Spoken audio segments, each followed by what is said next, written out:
Bonjour tout le monde, ici Benoît Mercier, animateur et réalisateur des Mystérieux Étonnants. Cette semaine, j'avais envie de vous faire une petite mise en garde concernant la qualité sonore du show, surtout en début d'émission. On recevait cette semaine le programmateur de la section Caméra Lucida à Fantasia, notre ami Ariel Esteban Caillé, qui est venu nous parler de films à ne pas manquer. Malheureusement, on avait des problèmes de connexion avec l'ordinateur d'Ariel et l'endroit où il était est extrêmement bruyant. Ça avait l'air d'une garderie en plein milieu d'une heure de pointe sur l'autoroute. Mais on a fait avec, ça fait partie des joies du live. Vous allez voir, Laurent arrive plus tard dans l'émission, Gauthier aussi, qui n'est pas chez lui, donc sa qualité sonore change. Bref, c'est le bordel, mais je pense que ça fait quand même partie du charme du show. On vous a quand même offert un show toutes les semaines pendant 17 ans. Ça arrive pas souvent qu'on a des problèmes techniques depuis qu'on a quitté notre ancienne station. Sachez par contre que si vous nous avez découvert lors de notre prestation à Juste pour rire dans la tente à Balado C'est quoi, c'est pas nécessairement notre meilleur. Nos standards sont plus élevés que ça. Donc, ceci étant dit, je vous souhaite une belle écoute. Allez voir les films qu'Ariel nous suggère et on se voit la semaine prochaine. OK, bye! Émission 808. Cette semaine, Kaya. En direct de Montréal, Québec, Canada. Vous écoutez, oui, les Mystérieux Étonnants.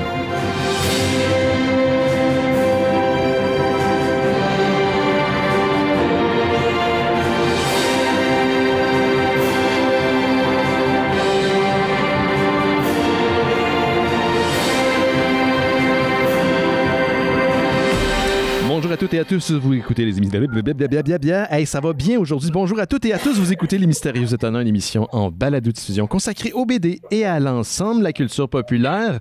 Benoît Mercier au micro et cette semaine, je suis entouré d'une équipe dont les membres sont fantastiques. Écoutez, c'est vraiment comme le pire début de show qu'on a eu depuis un bon bout de temps. Mais c'est pas de la faute de personne. Je pense que ça s'était pas arrivé depuis notre entrée studio, autant de problèmes techniques. De prime abord, je veux dire, je veux m'excuser. Il y a du crépitement en ce moment. C'est pas super agréable, mais en même temps, on a un invité de Fantasia qui nous donne de son temps. C'est Ariel Esteban Caillé, qui est le directeur de la section Caméra Lucida. Salut Ariel! Et merci beaucoup d'avoir accepté de venir parler de la programmation du Festival Fantasia qui a débuté jeudi dernier, il faut le rappeler, du 20 juillet au 9 août prochain. Allez sur le site du festival pour toute la programmation, fantasiafestival.com. C'est un gros événement, 21 jours, je pense, sans arrêt de festival.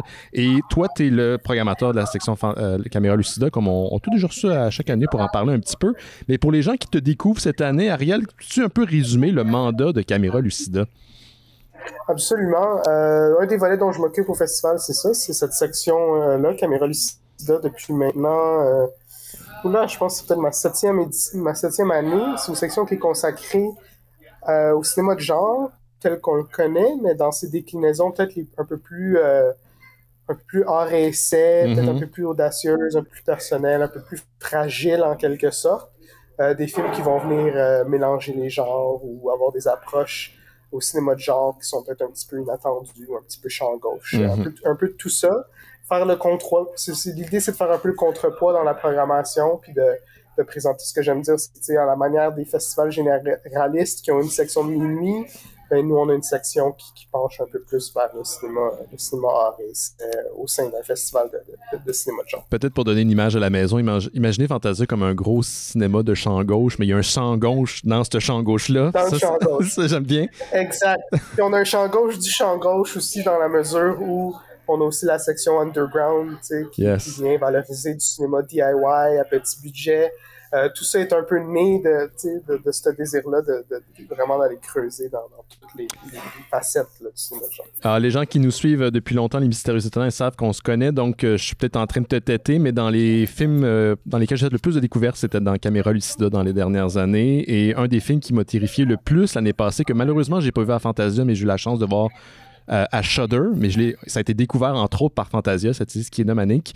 Et d'ailleurs, tantôt, on va en parler. Il y a un film un petit peu dans la même zone. En tout cas, c'est écrit dans le descriptif du film, donc ça m'intrigue beaucoup.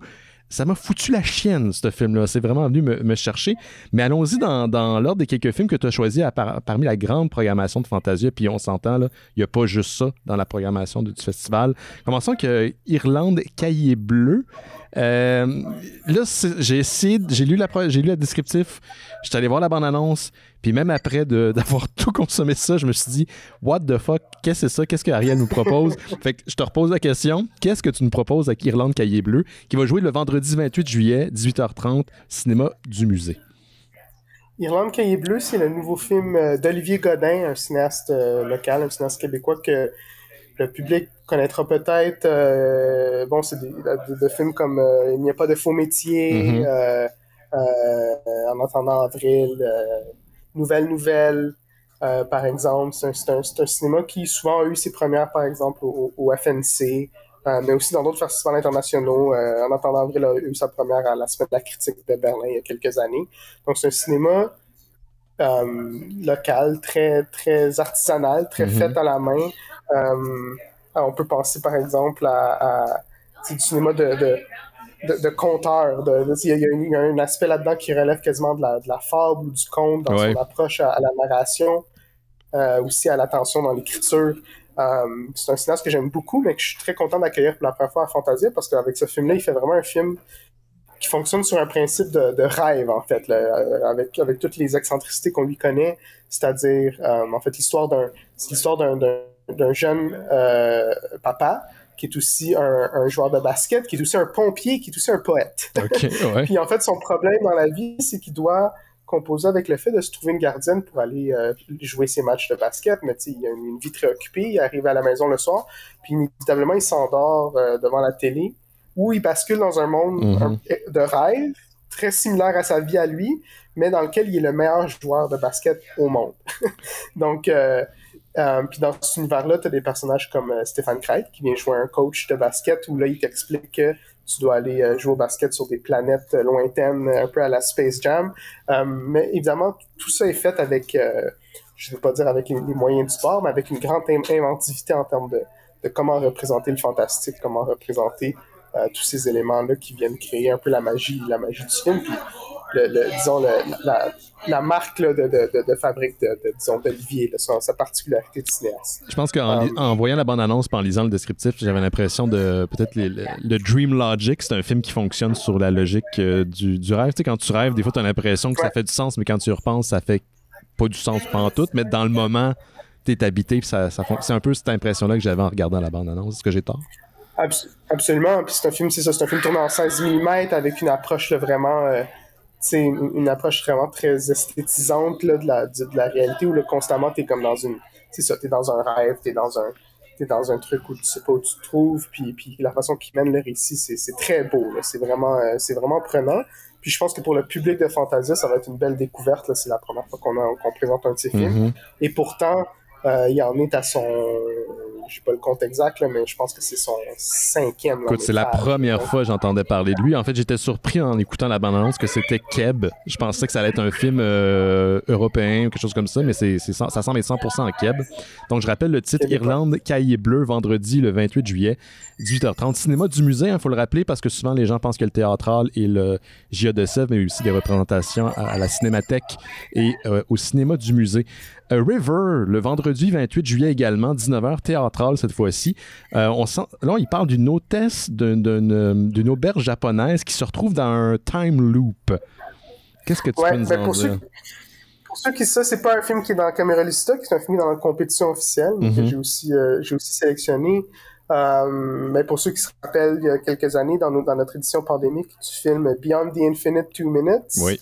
Oui. c'est le nouveau film du même réalisateur qui, en fait, le conçoit pas exactement comme une suite, mais comme une extension du même concept là, du time loop 2 minutes à la fois. OK. Mais là, avec un budget quelque peu augmenté, il se permet de faire quelque chose qui est comme nettement plus théâtral, en fait, qui est vraiment plus complexe dans les embranchements que le récit prend.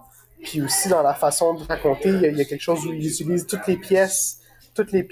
les éléments C'est quoi le nom de ces hôtels-là? de De l'auberge. l'auberge. Oui, mais il y a un Des, terme japonais pour désigner ces... un ryokan, c'est Exact, ça. voilà, c'est ça. Avec les bains Les bains thermiques, avec thermiques, oui. euh, bon, les repas servis à la chambre. Puis il utilise vraiment tous ces éléments-là pour raconter ce récit-là 2 minutes à la fois où essentiellement une des employées réalise qu'elle est dans le loop. Fait que là, pour s'en sortir, ben, elle doit aviser, tu sais, ses collègues qui sont dans le loop, à la cuisine, à sa gérante, etc.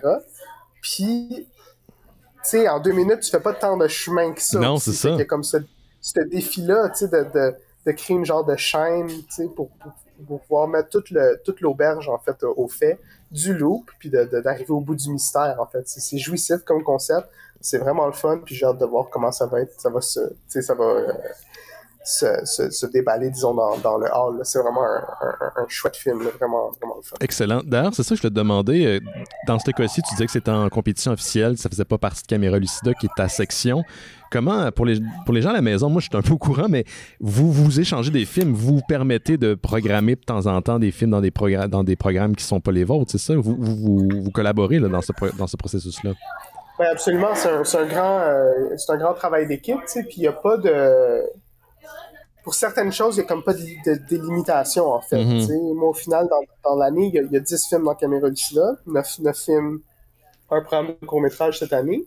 Mais au total, je programme une trentaine de longs-métrages. Je suis aussi co-directeur de la programmation asiatique, donc je vais chercher certains films qui vont se retrouver dans la sélection générale. Si on juge que le film est suffisamment bon pour la compétition Cheval Noir, il va peut-être se ramasser là, etc. Donc, il y a quand même un peu de ça. C'est pas des huis clos, c'est ça. C'est pas des huis clos, puis on s'échange les films, entre guillemets, tu sais.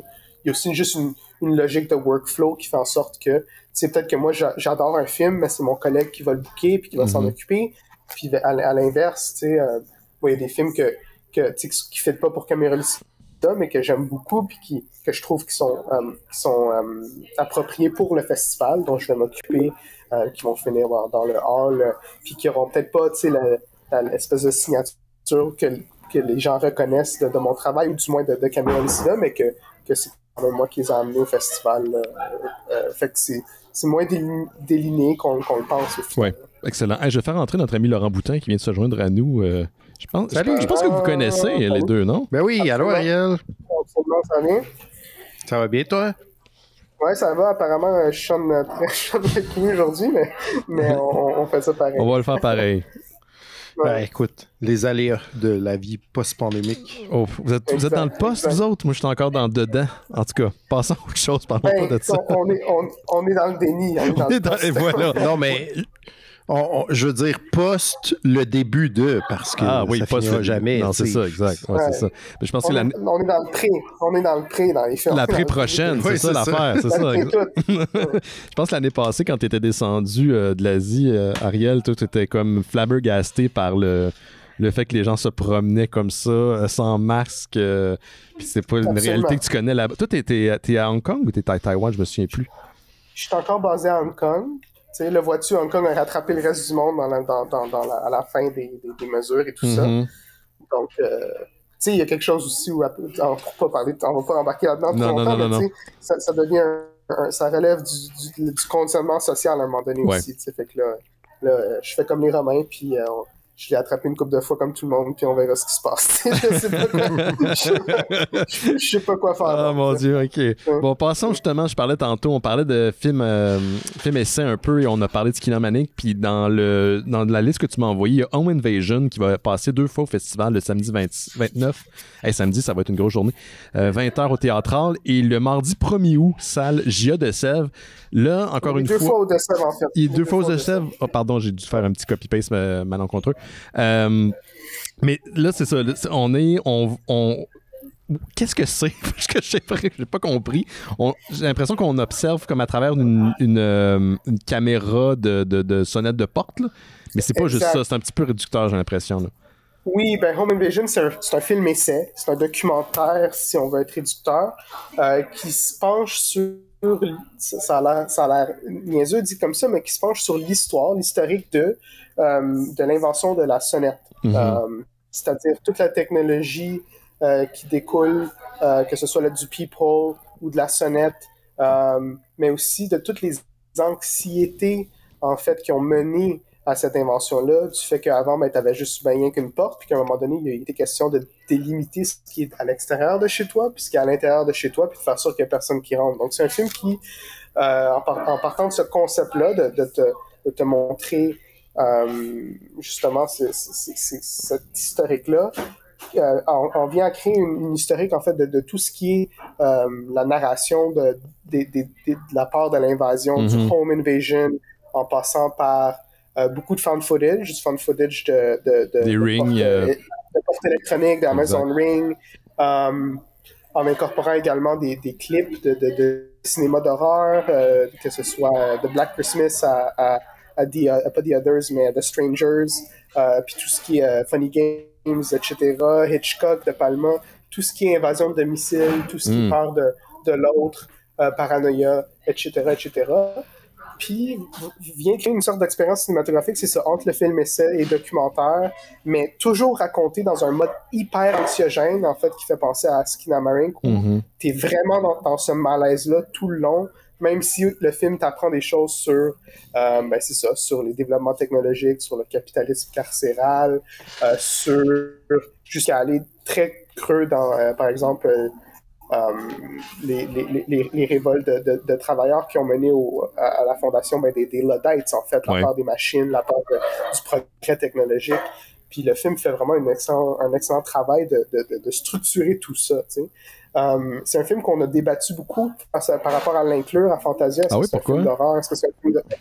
Au final, c'est un film expérimental, mais est-ce que c'est un film d'horreur? Est-ce que c'est un film de genre? Est-ce que c'est suffisamment un film de genre pour jouer au festival? Puis au final, ça a vraiment été un cas d'être assis devant le film, de ressentir ces émotions-là, cet effroi-là, qui nous a comme convaincus, en fait, que c'était un bon choix, parce que le film fonctionne vraiment sur un mode de la terreur, qui est très efficace, qui est très surprenant. Le cinéaste va même jusqu'à se mettre en scène lui-même. C'est un film que lui-même a bricolé pendant la pandémie. De son lit. Oui, c'est ce qu'il dit. En fait, apparemment, il l'a tout fait dans son lit. Puis quelque chose là-dedans aussi, ça, il joue sur la peur d'une façon qui est très persuasive, très intéressante. Puis c'est pas un easy sell, mais c'est quelque chose que j'encouragerais les gens à découvrir, surtout si, mettons, c'est ça, Skinamarink leur a plu, ou si vous avez un penchant plus documentaire, là, c'est un bon film pour ça. Là. Excellent. On veut juste faire rentrer Laurent Gauthier parce qu'il était là pendant que tu parlais, je voulais pas te couper. Salut mon Gauthier. Hello! Est-ce que vous m'entendez bien? On t'entend. Bon, parfait. Ouais. On est avec Ariel. Là. On a finalement réussi à partir le show. Passons... c'est comme... avoir des problèmes, c'est le bordel aujourd'hui. Je sais pas ce qui se passe.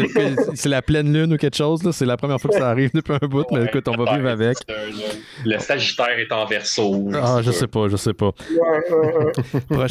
Prochain film dont tu voulais nous parler, People Who Talk to Plushies Are Kind, un film japonais. Ça c'est mon cœur sensible, là. C'est vraiment c'est mon petit penchant aussi culture pop japonaise, évidemment, qui fait partie du festival depuis les débuts. People Who Talk to Plushies Are Kind, c'est un coming of age japonais comme on a pu en voir par le passé, mais je trouve que ce film-là a un cœur sensible et très progressif qu'on voit rarement au cinéma japonais en particulier, où le film va parler de la réalité LGBT, excusez, il y a quelque chose que je vais falloir que j'attende que ça passe. On est-tu dans un clip de François Pérusse, Colin? C'est quoi cette affaire? Il y a tout. T'es dans le cœur de... T'es dans le festival. Mais vas-y, on va... du festival. On va dire. Ouais. C'est ça, en fait, c'est un film qui prend pour principe que c'est un jeune gars qui n'a pas vraiment d'intérêt d'être en couple. Il est passablement asexuel, tu sais, puis il joue à un club où il pense, en fait, que c'est un club où ils vont faire des peluches. Tu sais, comme les clubs scolaires au Japon, comme une culture assez... qu'on voit souvent dans les animés, tout ça. Pour finalement réaliser que non, au contraire, tout le club est axé autour de cette idée d'un safe space où tu peux aller parler à des toutous, à des peluches, tu sais. Puis là, ce qui devient intéressant, c'est que le film devient un peu un genre d'ensemble, tu sais, sur les différents personnages qui ont leur propre relation, tu sais, à leurs problèmes, mais aussi à cette idée-là d'avoir un espace de retrait où ils peuvent être marginal, puis aussi parler de leurs problèmes, tu sais. Fait que le film explore un peu cette notion-là de comment, au Japon, comment on traite la différence, que ce soit des différences d'orientation sexuelle, ou que ce soit une différence en termes de... C'est une société qui est relativement... qui est très patriarcale, qui est très... puis qui est comme... qui change pas, qui est comme averse au changement. Fait que c'est un film qui, au final, parle de tout ça, par le biais, c'est ça, d'une jeunesse, tu sais, qui aurait comme d'autres revendications, puis d'autres façons d'approcher, tu sais, des notions de respect. Mais c'est particulier parce que c'est pas des thématiques qui sont souvent exploitées dans le cinéma japonais, que j'ai vu à Fantasia, en tout cas, les thématiques LGBTQ, c'est pas souvent abordé à ma connaissance. Non, mais absolument, c'est ça en fait. Tu sais, c'est des thématiques qui restent relativement tabous au Japon, mais d'autant plus aussi dans le genre, tu sais, du film d'ado, du film du coming of age. Souvent, c'est des films qui sont très genrés, très normatifs dans leur approche. Tu sais, où les filles sont des filles, puis les gars, c'est des gars, puis tu sais, les rôles sont très délimités. Puis là, c'est un film que, par son exploration de tout ça, est même venu créer une certaine controverse au Japon, en fait. Où pendant les Q&A, la réalisatrice se faisait accuser d'avoir fait un film de Snowflake, puis ça, pour emprunter des termes. Oui, on ça aussi au Japon. Pour emprunter des termes qu'on comprendrait, là, mais c'est un film qui est venu sur mon radar parce qu'il venait brasser certaines certitudes, puis certaines choses que je trouvais intéressantes. Puis je pense que dans notre contexte, à Fantasia, où on présente beaucoup de films de la pop culture japonaise, je trouvais que c'était un ajout assez essentiel en fait à la programmation, parce que ce rendu-là, ça relève presque de l'avant-garde. Je veux dire, il y a quelque chose de super. Puis c'est adapté d'une nouvelle d'un jeune auteur LGBT qui est vraiment de plus en plus populaire. D'ailleurs, le recueil de nouvelles vient d'être traduit là, en anglais.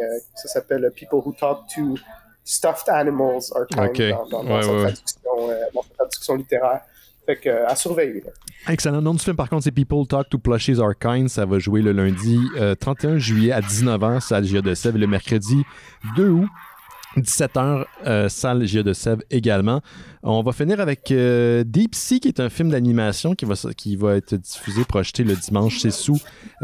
13h45, pardon. Ça a l'air absolument magnifique. Je sais pas comment le décrire autrement que ça. Ça faisait longtemps que j'avais vu quelque chose de la sorte. Pensez à la dernière bande-annonce là, du clip des Teenage Mutant Ninja Turtles qui s'en vient, où c'est extrêmement là, saturé, où on voit la trame là, du pinceau, mais là on est dans du CGI. C'est vraiment magnifique. Qu'est-ce que tu peux nous en dire? Ben, c'est ça, c'est un film qui joue dans notre section d'animation Acte 6. Oui. Puis c'est un film que c'est ça que j'ai vu à la Berlinale, puis qui m'a complètement jeté à terre, dans la mesure où j'avais jamais vu de l'animation en image de synthèse là, aussi maîtrisée, mais aussi unique en fait dans son style, dans son genre. En termes de maximalisme de narration, je veux dire, le film il va à 1000 à l'heure. La technologie développée aussi pour ce projet-là, comme propriétaire au projet, c'est une technologie qui vient utiliser comme qui vient créer des particules ou des billes. Moi-même, je comprends pas, mais à l'écran, il y a un truc où le mouvement, le film se passe dans l'eau, évidemment. Ouais. Le mouvement de l'eau est comme absolument incroyable. Le film est en 3D en plus, fait que t'as cette profondeur de champ-là qui est hallucinante. Mais c'est un film qu'il faut quand même... Tu vas là pour le trip visuel presque psychédélique, puis il faut que tu attaches ta dessus quand même, parce que ça va loin, tu sais. Puis je sais qu'il y a des gens à qui ça l'a moins plu, tu sais, ils trouvaient ça un peu too much. Je compare ça un petit peu à des trucs comme Speed Racer, des Wachowski, tu sais, il y a un truc dans l'excès qui est vraiment particulier.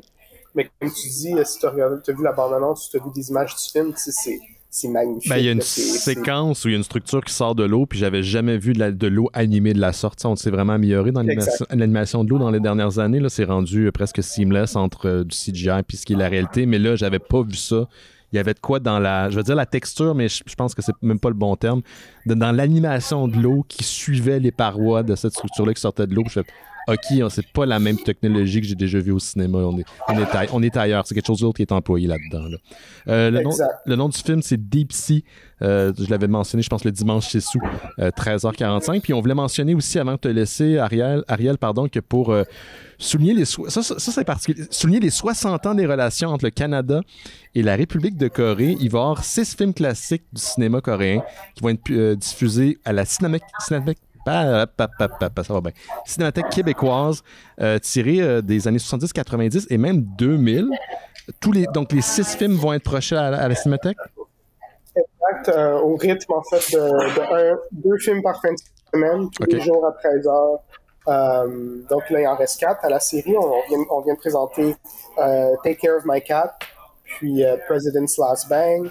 La semaine prochaine, on présente Chilsu and Mansu, EO Island, Peppermint Candy. Puis, my God, l'autre m'échappe en ce moment, mais vous pouvez... C'était pas les deux peintres en bâtiment, là? C'était ça? Chilsu and Mansu. Ah ouais. Voyons. En tout cas, c'est une série où l'idée, c'était vraiment en fait de tracer un peu les origines les origines, mais aussi les développements de la démocratie en Corée du Sud, dans des films qui aussi viennent créer aussi une certaine historique du cinéma de genre ou du cinéma coréen dans la façon que nous on le conçoit puis qu'on le défend à Fantasia. Donc, tu sais, EO Island, c'est un folk horror de Kim Ki-young, le réalisateur de The Housemaid, mais un film pratiquement inconnu là, en Occident. Un truc déjanté qui va vraiment loin, mais qui en même temps vient brasser des trucs comme tout bon film de folk horror, des tensions entre une société qui s'étend puis qui technologise le territoire puis des cultures là, indigènes propres à certains endroits en Corée, tu sais. Chilsu et Mansu, par exemple, qui se passe dans les années 80, est vraiment pile là-dedans entre cette tension-là entre une démocratie naissante, tu sais, puis les souvenirs de la guerre. De la guerre, mais aussi de militants communistes qui sont un peu comme encore stigmatisés par rapport à ça, puis aussi la culture américaine qui prend de l'essor puis qui vient changer les mœurs, tu sais. Fait que les deux peintres, les deux personnages, Chilsu et Mansu, c'est un est plus jeune, l'autre est plus âgé, les deux c'est des artistes qui ont comme cette tension-là, tu sais, mais les deux ont les mêmes frustrations par rapport à leur société, puis ça finit par éclater un petit peu à la falling down, j'allais dire, mais pas tout à fait, mais il y a un truc où il y a comme un fever pitch qui est atteint, dont je révélerai pas tous les détails, tu sais. Puis c'est ça, on termine la série avec Peppermint Candy de Lee Chang-dong, évidemment qui a fait Poetry, qui a fait Burning tout récemment. Peppermint Candy qui est vraiment peut-être son grand classique, puis que dans sa structure en fait épouse un peu ce qu'on voulait faire, c'est-à-dire ce film-là vient tracer la vie d'un homme au fil des décennies, en fait, puis toutes les espèces de tournants historiques, puis les événements qui viennent façonner un peu sa névrose, puis la raison pour laquelle il est comme il est, puis en fait, le film commence, puis il est prêt de s'enlever la vie, donc ça, c'est vraiment la première minute, puis là, on retrace, c'est ça, comment il en est arrivé là, au fil un peu de l'histoire des 50 dernières années de la Corée. Donc, c'est un programme qui se veut historique, d'une certaine manière, mais aussi en fait, qui a été programmé dans une logique de, tu sais, si on avait été là en 76 ou en 84, on aurait programmé ce film-là, tu sais. Fait qu'on a pu se prendre d'une certaine manière avec ces choix-là. Donc, ça nous a fait plaisir.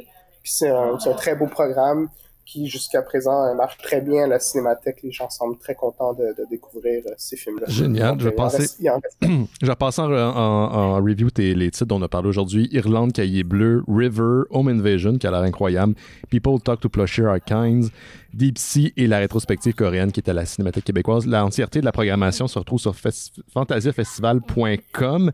Merci Ariel, merci pour ton temps. Merci à vous, excusez pour non, écoute, ça fait partie de la game. C'était de guerre. On dirait l'ambiance sonore, comment je pourrais comparer ça, c'est une garderie d'un chantier alors qu'on coupe du bois. Ça ressemblait pas mal à ça. C'est l'image qui s'en vient. Exactement. Les bruits de shop puis de sa chemin. Exactement. Merci, tu as été un trooper. C'était Ariel Esteban Caillé, directeur de la programmation Caméra Lucida, Festival Fantasia. Puis on va se recroiser au festival sûrement.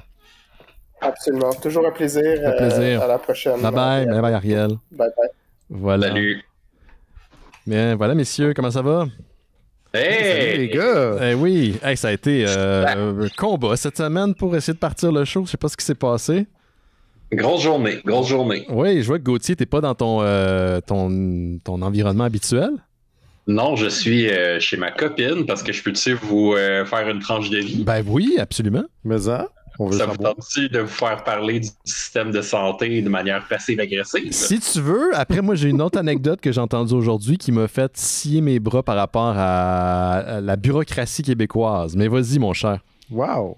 On avait, ma copine avait un rendez-vous à 11h30 ce matin pour une prise de sang parce qu'à 2h, elle avait une petite intervention en neurologie. OK. Et puis, on arrive à l'heure, 11h30. On prend notre ticket. On avait amené tout notre stock, notre livre. On travaillait en même temps, un petit snack. On s'est dit, on risque d'attendre quand même un certain nombre de temps. 2 heures passent. Puis, on était gentils. Là, on faisait pas chier personne. Ouais, on ouais, dit ouais. 2 heures, c'est correct. Là, mais là, à un moment donné, après 2 heures, nous, il fallait qu'on soit à l'autre rendez-vous après. Exactement. À 2 heures. Fait que là, on va voir la préposée à l'accueil, puis on lui dit, ben là, qu'est-ce qui se passe? T'sais, ça fait 2 heures qu'on attend. On avait un rendez-vous à 11h30. Puis là, la confusion totale, t'sais. Ah, mais comment ça? Je comprends pas. Il a dû avoir une erreur de communication. Puis là, elle dit, vous êtes là depuis 11h30. Ouais. Vous avez pris un ticket. Ouais, comme tout le monde. Ben là, il aurait fallu nous avertir. C'est ça que je fais. Of course, que c'était, oui, les évidences. Oui, bien sûr. Mais tu sais, ça veut dire que même là, quand t'es super compréhensif, là, tu prends genre, t'es patient, tu fais pas chier personne, t'es comme, on est compréhensif, on comprend que, tu sais, ils sont super très occupés, ils ont d'autres choses à faire. Ben non, c'est de ta faute. Oui, c'est tout le temps de ta faute dans ce système-là avec des trucs flous, oui, absolument. Fait que voilà, c'est de là notre retard. On est sorti de l'hôpital 2 heures plus tard que prévu. Voulez-vous entendre, moi, ce que j'ai entendu aujourd'hui? Je ne vous dirai pas ma source parce que je ne veux pas mettre ces personnes-là dans le trouble, mais je connais quelqu'un qui passait des entrevues et finalement a trouvé une candidate idéale. Et il est dans le système du gouvernement québécois. Et cette personne-là, finalement, on lui dit, ben parfait, on t'engage. La personne est comme, yes, OK, cool. Laisse son emploi parce qu'elle va être engagée ailleurs, donc elle laisse l'emploi dans lequel elle est. Et là, tout d'un coup, passe par le département des horreurs, les ressources humaines. Et une personne dans les ressources humaines a dit oui, mais... on est pas sûr à quoi sert ce département-là, les ressources humaines. Il t'engage. Ouais, puis il te crise dehors. Si t'as une plainte, tu peux aller voir. Puis là, ils font OK. Oui, c'est exactement ça. Les RH, c'est pas vos amis. Donc, la personne est engagée. Ben, on lui offre un emploi. Laisse sa job. Et là, le CV passe par les ressources humaines de la dite structure gouvernementale. Et la personne responsable dit oui, mais il n'y a pas dans son CV le mot saisie de données. Donc, elle ne peut pas être engagée. Hein? Mais attends, c'est parce que la personne a passé une entrevue, elle a toutes les qualifications. Elle est la candidate choisie. Elle est la candidate choisie. La saisie de données, on s'entend que c'est rentrer des chiffres dans Excel. C'est fucking copy-paste, là, OK? Là? Puis je veux pas diminuer la job. Personne met ça dans son CV, non? Dans tous les cas, je veux pas diminuer la job de personne. Là. Si c'est la job que vous faites, bien tant mieux, quelqu'un qu'il faut qu'il le fasse. De un. De deux, oui, mais la personne a été filtrée. Elle a les compétences. C'est juste que dans son CV, parce que ça, c'est pas écrit, vous n'allez pas l'engager. Et là, la personne, qu'est-ce qui arrive? Ben, en laissant sa job, elle n'a pas le droit à l'assurance emploi. Oh, merde. OK? Elle peut pas juste modifier son CV? Il a fallu qu'elle modifie son CV pour réappliquer, pour repartir le processus. Pouvez-vous vous dire à quel point il y a des bullshit jobs là-dedans, man? Puis, tu sais, moi, je suis un fan de structurer, je suis un fan de qu'il y ait des systèmes. Mais quand les systèmes sont abrutis puis qu'on les garde, ça sert à rien. Ça sert à rien. Vous en voulez un autre? La personne a eu sa job, finalement. Tant mieux pour elle, là. J'ai reçu une lettre. Vous savez, j'ai perdu ma job. Quand j'ai perdu ma job, c'est que je me suis fait calisser dehors il y a 3 mois de ça. J'ai reçu parce que t'avais pas écrit saisie de données. C'est ça, exactement. Ça faisait 4 ans que j'étais là, ils ont dit t'avais pas écrit saisie de données il y a 4 ans, fait qu'on te met dehors. Fait que j'ai reçu une lettre par la poste du gouvernement du Québec qui me dit vous êtes convoqué à une espèce de rencontre de bullshit de groupe le 1er août. Ça, pour les gens à la maison qui ne savent pas, c'est obligatoire, voilà. Donc, pour les gens qui ne savent pas, quand vous êtes sur l'assurance emploi, à un moment donné, il y a probablement un bureaucrate quelque part qui s'est dit il faut quand même qu'il y ait une justification pour que les gens restent sur l'assurance emploi. Donc, nous, en tant que bon gouvernement qui est très paternaliste, on va leur donner une formation pour trouver des jobs. Mais moi, je l'ai faite, cette formation-là, jadis, quand j'ai perdu mon emploi en 2017. l'auto-chômage. Oui, tu tombes sur cette... Tirage au sort, hein? C'est du tirage au sort. Moi, je l'ai déjà fait. Et cette formation-là, qui est je mets gros guillemets formation, c'est qu'on te montre comment utiliser le site du gouvernement du Québec où il y a des jobs qui sont affichés et qui te permettent pas de googler plus que 2 mots-clés à la fois. OK? C'est ça, la formation. Mais l'ironie du sort, c'est que moi, j'ai jamais eu d'assurance emploi. J'ai trouvé une job tout de suite. Oui, c'est ça. T'as pas besoin d'aller là. Non. Sauf que là, je dis, je vais au moins appeler la madame parce que je veux pas que mon nom sorte d'un process. T'sais. Si je perds ma job demain, s'il arrive de quoi, whatever. Fait que je regarde la liste, c'est marqué si vous voulez contacter, vous pouvez pas venir, mais ça, t'es obligé. Sinon, ils vont t'enlever ton assurance emploi. Chômage. Donc, qu'importe. Si vous pouvez pas venir, contactez-moi. Mets le numéro de téléphone, c'est marqué après poste. Pas de numéro de poste. Bonne chance. Bonne semaine. Et là, j'appelle ce matin pour faciliter la job de la madame, finalement, tu sais. Et ça sonne 2 coups, ça raccroche. Ça sonne 2 coups. C'était ça comme ça. Je sais pas si c'était le système. Puis quand j'ai fini par pouvoir parler à la boîte vocale, parce que tu laisses un message à la boîte vocale qui parlait en français, en anglais, qui disait le numéro de Service Canada super rapide, nous disait aussi le nombre de gigaoctets qui restait dans la boîte vocale. Tu sais, quand tu dis... C'est pour ça que moi, je crois pas aux conspirations.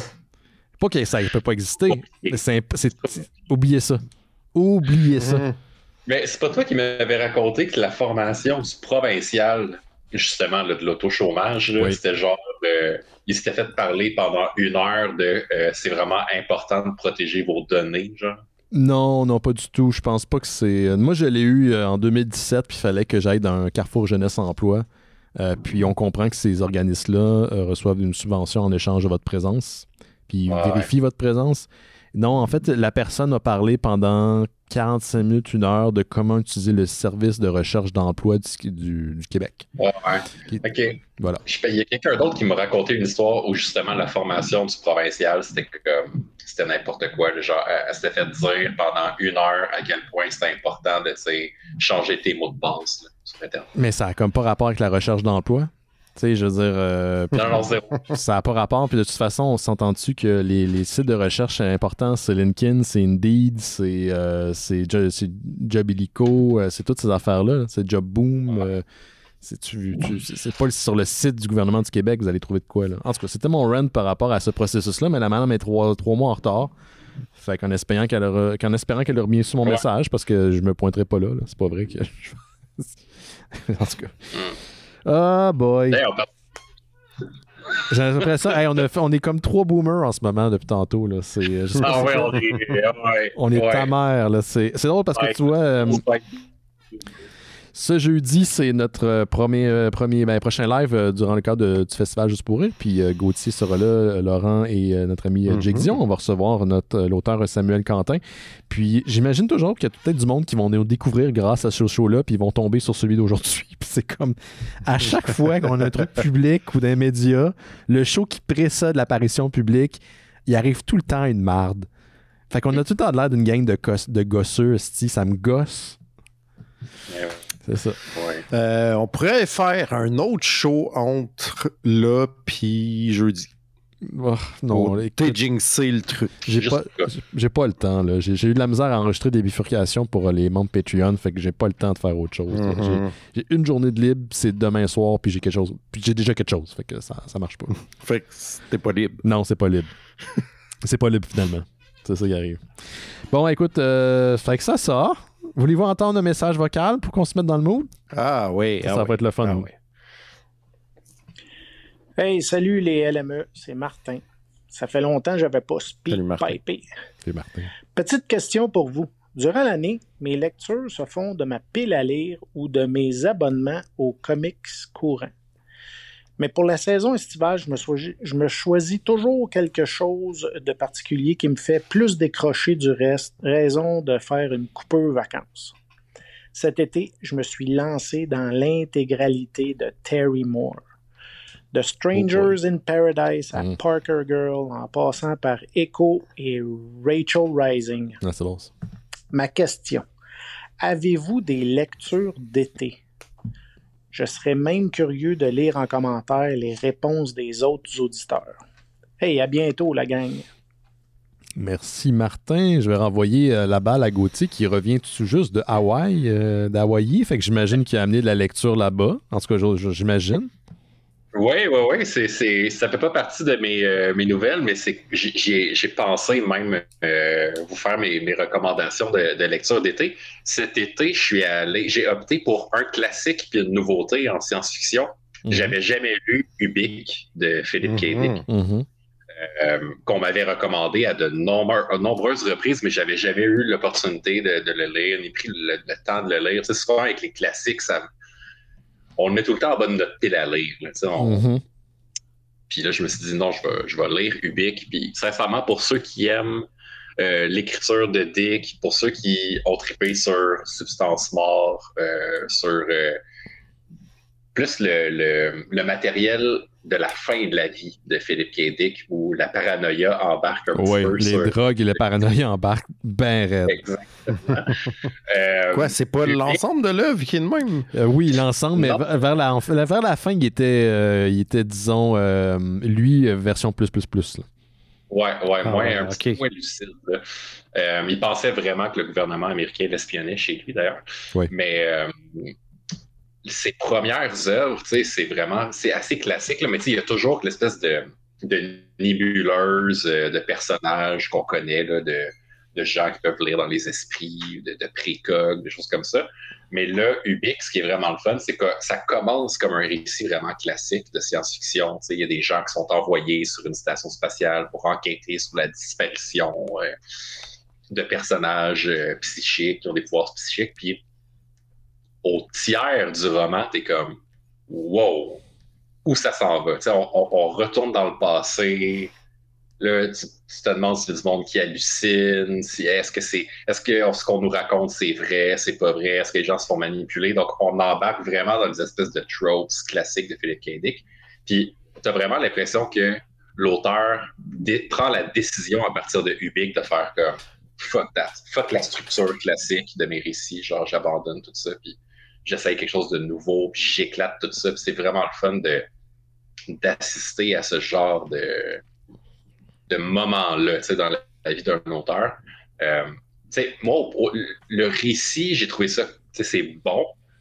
Pour l'époque, ça devait être vraiment incroyable, mais on a tellement lu de choses qui se rapprochent de ça maintenant qu'on est un petit peu plus blasé, je pense, que le public qui était contemporain à l'œuvre. Mais c'est vraiment c'est une pièce là, d'anthologie, là, selon moi, là, qui mérite d'être lue. Ça, c'est ma suggestion plus classique. Et puis, la nouveauté que je suis en train de lire pour l'été, c'est Walk Away de Cory Doctorow. Je t'avais déjà parlé de Cory Doctorow à l'époque pour un recueil de nouvelles qu'il avait fait qui s'appelait Radicalized, dans lequel il y avait une version de Superman en dépression par rapport à l'avenir de l'humanité. Et une autre nouvelle d'une fille qui menait une rébellion à ses électroménagers qui l'obligeaient de s'abonner pour recevoir du pain dans son grille-pain. J'avais vraiment beaucoup aimé. Puis là, on est dans un univers vraiment, je dirais pas post-apocalyptique, c'est plus proche du cyberpunk de William Gibson, tranquille. Mais on va suivre un trio de personnages qui décident de devenir des walk-away. C'est du monde qui quitte la civilisation puis qui décide de vivre avec rien, mais avec des technologies qui leur permettent de construire à peu près n'importe quoi, mais qui vivent en commun dans ces lieux-là où tout est partagé, puis il y a une espèce d'abondance des ressources. Donc, c'est comme une espèce de récit de science-fiction anticapitaliste qui, moi, fit beaucoup dans mes cordes. J'aime beaucoup ça. C'est proche du cyberpunk, cypherpunk, avec du sexe puis de la violence. Nice. Oh, ça va être bon, ça! C'est ça. C'est une bonne lecture d'été. Mais Cory Doctorow, c'est vraiment en train... Si vous aimez William Gibson, justement, qui n'est pas en train de lancer des grenades puis de couper des bras avec des fouets monofilaments à laser, là, comme... C'est pas du Johnny Mnemonic, là. C'est du William Gibson tranquille, là. Du low-core Gibson. OK. J'adore ça. Toi, Laurent, est-ce que tu as des lectures estivales ou... Laurent, je t'avais été t'acheter une chaise là, parce que je suis plus capable d'en je sais, je m'excuse. Je vais essayer quelque chose tantôt. Pour vrai, là, je vais venir chez vous avec du WD-40 puis je vais mettre de la vaseline partout. Tu vas glisser, mais ça fera plus de bruit. Ouais. Mais c'est du plastique, fait que je sais pas si c'est ça. Si vous avez une chaise à la maison pour Laurent Boutin, une chaise de bureau, il y en a tout le monde autant des chaises. Écrivez-moi à ben@mystérieuxétonnant.com puis je vais aller vous l'apporter. On va l'apporter à Laurent. Pourtant, il y en a qui vendent des tables avec pas de chaise. Oui, j'ai entendu dire. Ouais, là, c'est hyper niché comme référence qu'il y a comme 3 personnes qui vont catcher. Là. Même Gauthier, il sait pas de quoi tu parles. Je comprends un peu. Mais si vous avez des chaises pour Laurent, là, écrivez-moi à ben@mystérieuxétonnant.com parce que... Ouais, mes oreilles, ouais, c'est ça. Hey, écoute, c'était bien couvert par le bruit de fond à Ariel, tantôt, pourtant. Oh mon Dieu. On peut pas tout avoir. Je vais faire une notice, je pense, en début de show, juste avant le générique, parce que c'était incroyable. Puis on a tout essayé. C'est parce qu'il y avait du crépitement. Il était en pleine séance de... Il était en plein dans le bureau de Fantasia, là. Fait que il y a bien de l'action là-bas. Mais toi, as-tu des lectures estivales ou pour l'été, est-ce que tu prends un break pour l'été ou qu'est-ce que tu fais? Ça change-tu de lecture? Ben là, j'ai pas mal pris un break malgré moi parce que j'avais d'autres chats à fouetter, comme on dit. Là, ça me travaille un peu, j'avoue. Ce que j'aime faire d'habitude, je sais que d'habitude, lecture estivale, je sais pas pourquoi, c'est très connoté quelque chose de léger ou des romans policiers. C'est vrai. Mystérieusement. Je sais pas pourquoi les gens aiment lire des gens qui meurent à la plage, mais... Voilà.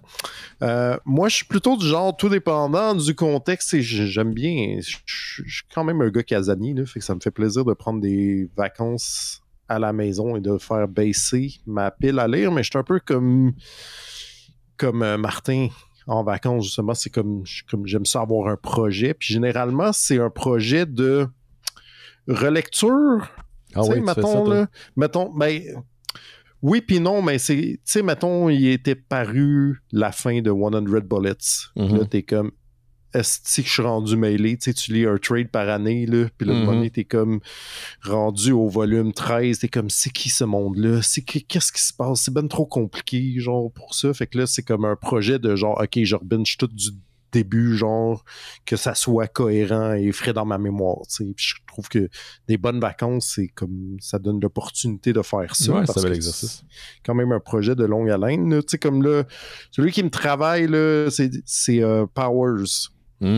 Ces temps-ci, parce que je suis un grand fan de Powers, de Bendis puis Oeming. Est-ce qu'ils ont ressorti les intégrales? Parce que là, Bendis est rendu en partie chez Dark Horse, fait qu'il y a une coupe d'affaires. Ouais, mais je sais plus, j'ai acheté comme un gros trade qui était comme l'arc final de Powers, puis là, j'étais comme, voici une bonne occasion de me retaper cette excellente série, parce que c'est ça aussi, là, c'est paru, ça a commencé, ça fait genre 20 ans. Facilement là, 20 ans. Je me rappelle que j'ai bien aimé ça, mais c'est comme j'aurais besoin d'un petit refresh, là, fait que c'est comme prochain long moment, je pense que ça va être ça, tu sais. Mais c'est plus mon genre, des grands projets comme ça, tu sais. Moi, j'ai pas vraiment de lecture d'été, là. En plus, c'est ça, depuis la pandémie, j'ai bien de la misère à lire, puis je vais pogner comme une envie de lire. C'est bizarre, je sais pas comment mon esprit fonctionne, mais récemment, fouille-moi pourquoi, puis j'aime beaucoup les livres de King, mais il fallait que je lise Salem Lot. J'avais jamais lu Salem Lot, puis je pense que j'ai vu une vidéo d'un gars qui expliquait de la production de la mini-série télé des années 70, puis j'ai été intrigué, puis je me suis dit, je vais faire pause et je vais l'acheter au port de tête ici à Montréal. Puis je passe au travers du livre, là, puis je suis pas un lecteur qui est très, très, très, très rapide. Je l'ai lu en genre... c'est une grosse brique, c'est 800 cucs, puis l'édition que j'avais, elle rachetait deux nouvelles, comme une nouvelle qui se passe après, puis une nouvelle qui se passe comme avant, un genre de prequel à Salem Lot. Puis ça m'a pris genre 6 jours, même pas. Puis ça, parce que j'ai lu ça vite. Pour moi, c'est vite, c'est incroyable. Mais fouille-moi pourquoi il a fallu que je le lise ça là. Puis sinon, j'ai beaucoup de la misère à lire. Puis il faut vraiment que je sois intéressé par le roman. Super intéressé pour être en mesure de passer au travers. Sinon, j'ai l'impression que je perds du momentum. Mais j'ai pas d'habitude plus estivale que d'autres.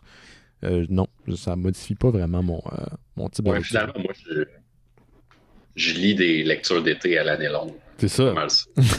Ouais, c'est un peu le feeling que j'ai, tu sais. On lit des BD, tu sais. C'est ça. C'est ça. On n'est pas en train de binger des gros essais socio-économiques, là. Ouais, le reste du temps, tu sais. Ça, j'ai fait ça au FBDM. Ah oui, t'as fait ça pour contrebalancer. On va justement, si vous voulez nous laisser un message, merci à Martin. Vous pouvez regarder dans le descriptif de l'épisode, il y a un lien vers notre SpeakPipe. Donc, c'est speakpipe.com/mystérieux E. L'adresse est dans le descriptif, fait que vous allez pouvoir aller nous envoyer un message, question, commentaire, n'importe quoi. On veut vous faire participer. Il y a des gens qui, comme Martin, nous envoient moins un message par mois, mais c'est toujours plaisant de vous entendre. Donc, n'hésitez pas, ne soyez pas gênés. Je l'ai mentionné tantôt, le jeudi 27 juillet à 17h, on va faire un enregistrement dans le cadre du festival Juste pour rire. Dans l'attente, c'est quoi? L'attente, c'est quoi de balado? Donc, ça va être c'est quoi? Ça va être en compagnie de l'auteur Samuel Quentin, dont le dernier album, Shérif Junior, est sorti chez l'édition Pow Pow. Une grosse brique, hein, pour se faire les muscles. Tu la présente en ce moment à l'écran. Donc, ouais, c'est excellent. Moi, j'ai ri à voix haute plusieurs fois, à plusieurs reprises en lisant la bande dessinée. Ça sera un court épisode. Je pense que c'est quelque chose comme 45 minutes qu'on a avec. 45 minutes, 1 heure max. Là. Fait que c'est l'introduction des mystérieux. Là. Oui, c'est les grands entretiens, mais très, très, très courts. Donc, si vous voulez être des nôtres, c'est ça, c'est à 17h. C'est au coin de la Place des Arts, entre le coin Saint-Urbain et Sainte-Catherine. Donc, c'est ça va être, c'est gratuit, c'est ouvert à tous. J'imagine que c'est pas vraiment j'ai regardé une couple de live parce que c'est diffusé aussi live. Je pense pas que ce genre d'épisode que le monde il se déplace. C'est comme tu te déplaces pas nécessairement pour aller voir ton balado, mais ça serait le fun d'avoir des auditeurs des mystérieux présents. Qui sait, peut-être que c'est quoi va nous engager ou peut-être ils vont être intrigués puis là, ils vont écouter l'épisode de cette semaine ils vont être comme fuck those guys. Donc, was a fluke, exactement. Si je peux juste serrer la main à Denis Fortin, je vais être fou de joie. Denis Fortin? Ouais, c'est dans ton bucket list. C'est qui Denis Fortin? Mon Dieu, il animait le 6 à 6 dans 25 ans. Je sais pas s'il est encore là. Dans ma tête, c'est très, très associé à c'est quoi, mais... Donc, c'est ça. Donc, c'est quoi, juste pour rire, 17h, jeudi 27. Ça risque d'être pas mal cool. J'ai écrit à Samuel tantôt pour lui rappeler, puis montrer, on va voir si c'était toujours correct. Puis, tu sais, j'ai vraiment hâte à jeudi, donc on va jaser avec lui. S'il y a de la verbe comme dans ses écrits, on n'aura pas de problème de passer au travers du 45 minutes. Fait que ça, c'est ça jeudi. Sinon, j'avais une... Pardon? Je te le garantis que il n'y aura pas de blanc, il n'y aura pas de coupeur où le monde dit rien. Je suis pas bien inquiet. Donc, c'est ça, Gauthier va être là, Laurent va être là, Jake est censé être là. Moi, je suis supposé être là. Donc, si personne meurt d'ici là, on sera là. Sinon, petite autre annonce, je cherche depuis un bout un designer graphique pour refaire le site internet des Mystérieux Étonnants. Je parle vraiment de l'aspect visuel. Éric Maziad, qui est notre webmestre, est déjà au courant. Mais j'aimerais ça le remettre au goût du jour parce que ça fait quand même un bon bout de temps qu'il est dans sa forme actuelle. Donc, si vous êtes un webmestre, écrivez-moi ben@mystérieuxétonnants.com. Je peux pas vous garantir de vous payer très grassement, mais je peux essayer de sortir un petit cachet pour vous payer. Puis nous autres, on va t'amener à faire de la tyrolienne dans la bouche de Godzilla avec nous. Non, ça arrivera jamais, ça, Laurent. Donc, ouais, c'est ça. Je cherche un designer graphique pour peut-être aussi revamper un peu l'image des mystérieux, la mettre au goût du jour. J'ai l'impression que de temps en temps, quand on envoie le site, ça fait très bonbon, un peu ado, puis c'est une image dont j'essaie de me décoller par rapport aux mystérieux. Arrête de jouer avec ce que tu joues, Laurent, je t'entends. T'avais un dé, dans les mains? Non, j'ai perdu la pile de ma lumière de Bessic, si tu veux tout savoir. 17 ans. Je pensais que tu avais fait un saving throw de poisson. Pour vrai, parce que moi, j'en ai un entre les mains, en ce moment même, un D9, avec lequel je joue quand j'anime dans la main gauche. À chaque fois que Ben, il dit si on meurt pas d'ici là, il faut que je pitch un dé pour être sûr que c'est correct. Ouais. Fait que c'est ça, les annonces, des annonces graphiques, écrivez-moi. N'hésitez pas, on va essayer de trouver une entente. Caroline, veux-tu commencer les nouvelles, Gauthier? T'as-tu quelque chose de ton bord? Ben oui, j'étais absent, comme tu disais, Benoît, depuis quelques semaines. Un mois à peu près. Ouais, c'est ça, depuis un mois. Et depuis mon voyage, je suis maintenant le fan numéro 1 de tous les films qui se passent à Hawaï. Notre Moana, Lilo et Stitch. Et, Lost. J'ai décidé. Oui, Lost. En l'absence de Simon, de vous convaincre de découvrir ou de redécouvrir un célèbre film de surf du début des années 2000 prenant place à Hawaï. Mm-hmm. Vous vous rappelez de Blue Crush, messieurs? J'allais dire, oui, je me souviens du poster. Ouais, je pense pas que je l'ai vu, mais je me souviens que c'est sorti. Ouais, moi aussi. Justement, en parlant de Donjons et Dragons, si vous avez aimé Michel Rodriguez dans le film Donjons et Dragons, vous allez pogner de quoi en écoutant Blue Crush. Ah oui, c'est vrai, t'es là-dedans. Ouais, Michel, qui est pas plus une fan de char que de surf, a appris à surfer pour le film, d'ailleurs. Donc, pour ceux qui étaient trop jeunes en 2002 pour avoir savouré le plaisir coupable qu'est ce drame de sport et de bikini, Blue Crush raconte l'histoire d'une jeune surfeuse qui rêve de remporter le Pipe Master, une célèbre compétition de surf où l'on doit affronter une des vagues les plus dangereuses au monde. C'était aussi mon nom au collège. Non, c'est pas vrai. Blue Crush? Non, Pipe Master. Pipe Master? T'as-tu écrit avec ton numéro de téléphone dans la toilette Exactement. De l'école? C'est plate, ça a été enseveli sous la nouvelle couche de peinture des nouvelles toilettes des Foufounes électriques ici à Montréal. Fait que, ouais.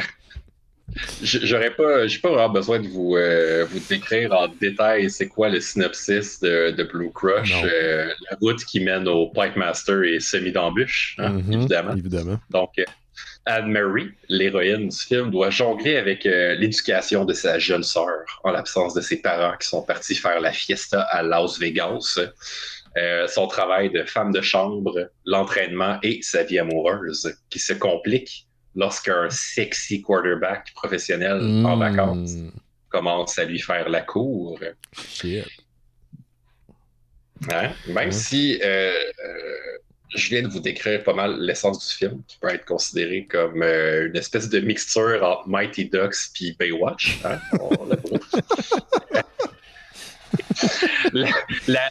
Ce qui est intéressant, c'est que la vie quotidienne des habitants d'Hawaï dans la première partie du film est quand même bien décrite. Puis en le réécoutant à Hawaï, pour vrai, j'ai réécouté Blue Crush à Hawaï parce que je suis cliché comme ça. Hey man, t'es donc ben white dude là-dessus. Là.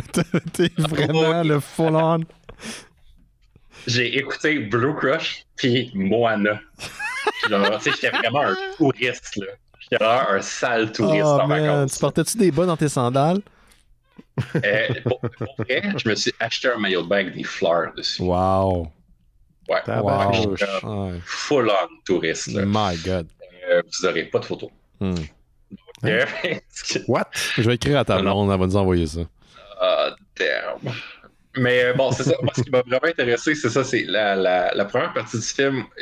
On parle vraiment justement de cette espèce de, tu sais, la cohabitation difficile entre les touristes et les locaux, l'accès public aux berges, où tu sais, il y a des spots que les locaux préfèrent, peut-être pas supposés d'amener du monde de l'extérieur dans ces spots-là, le coût de la vie exorbitant.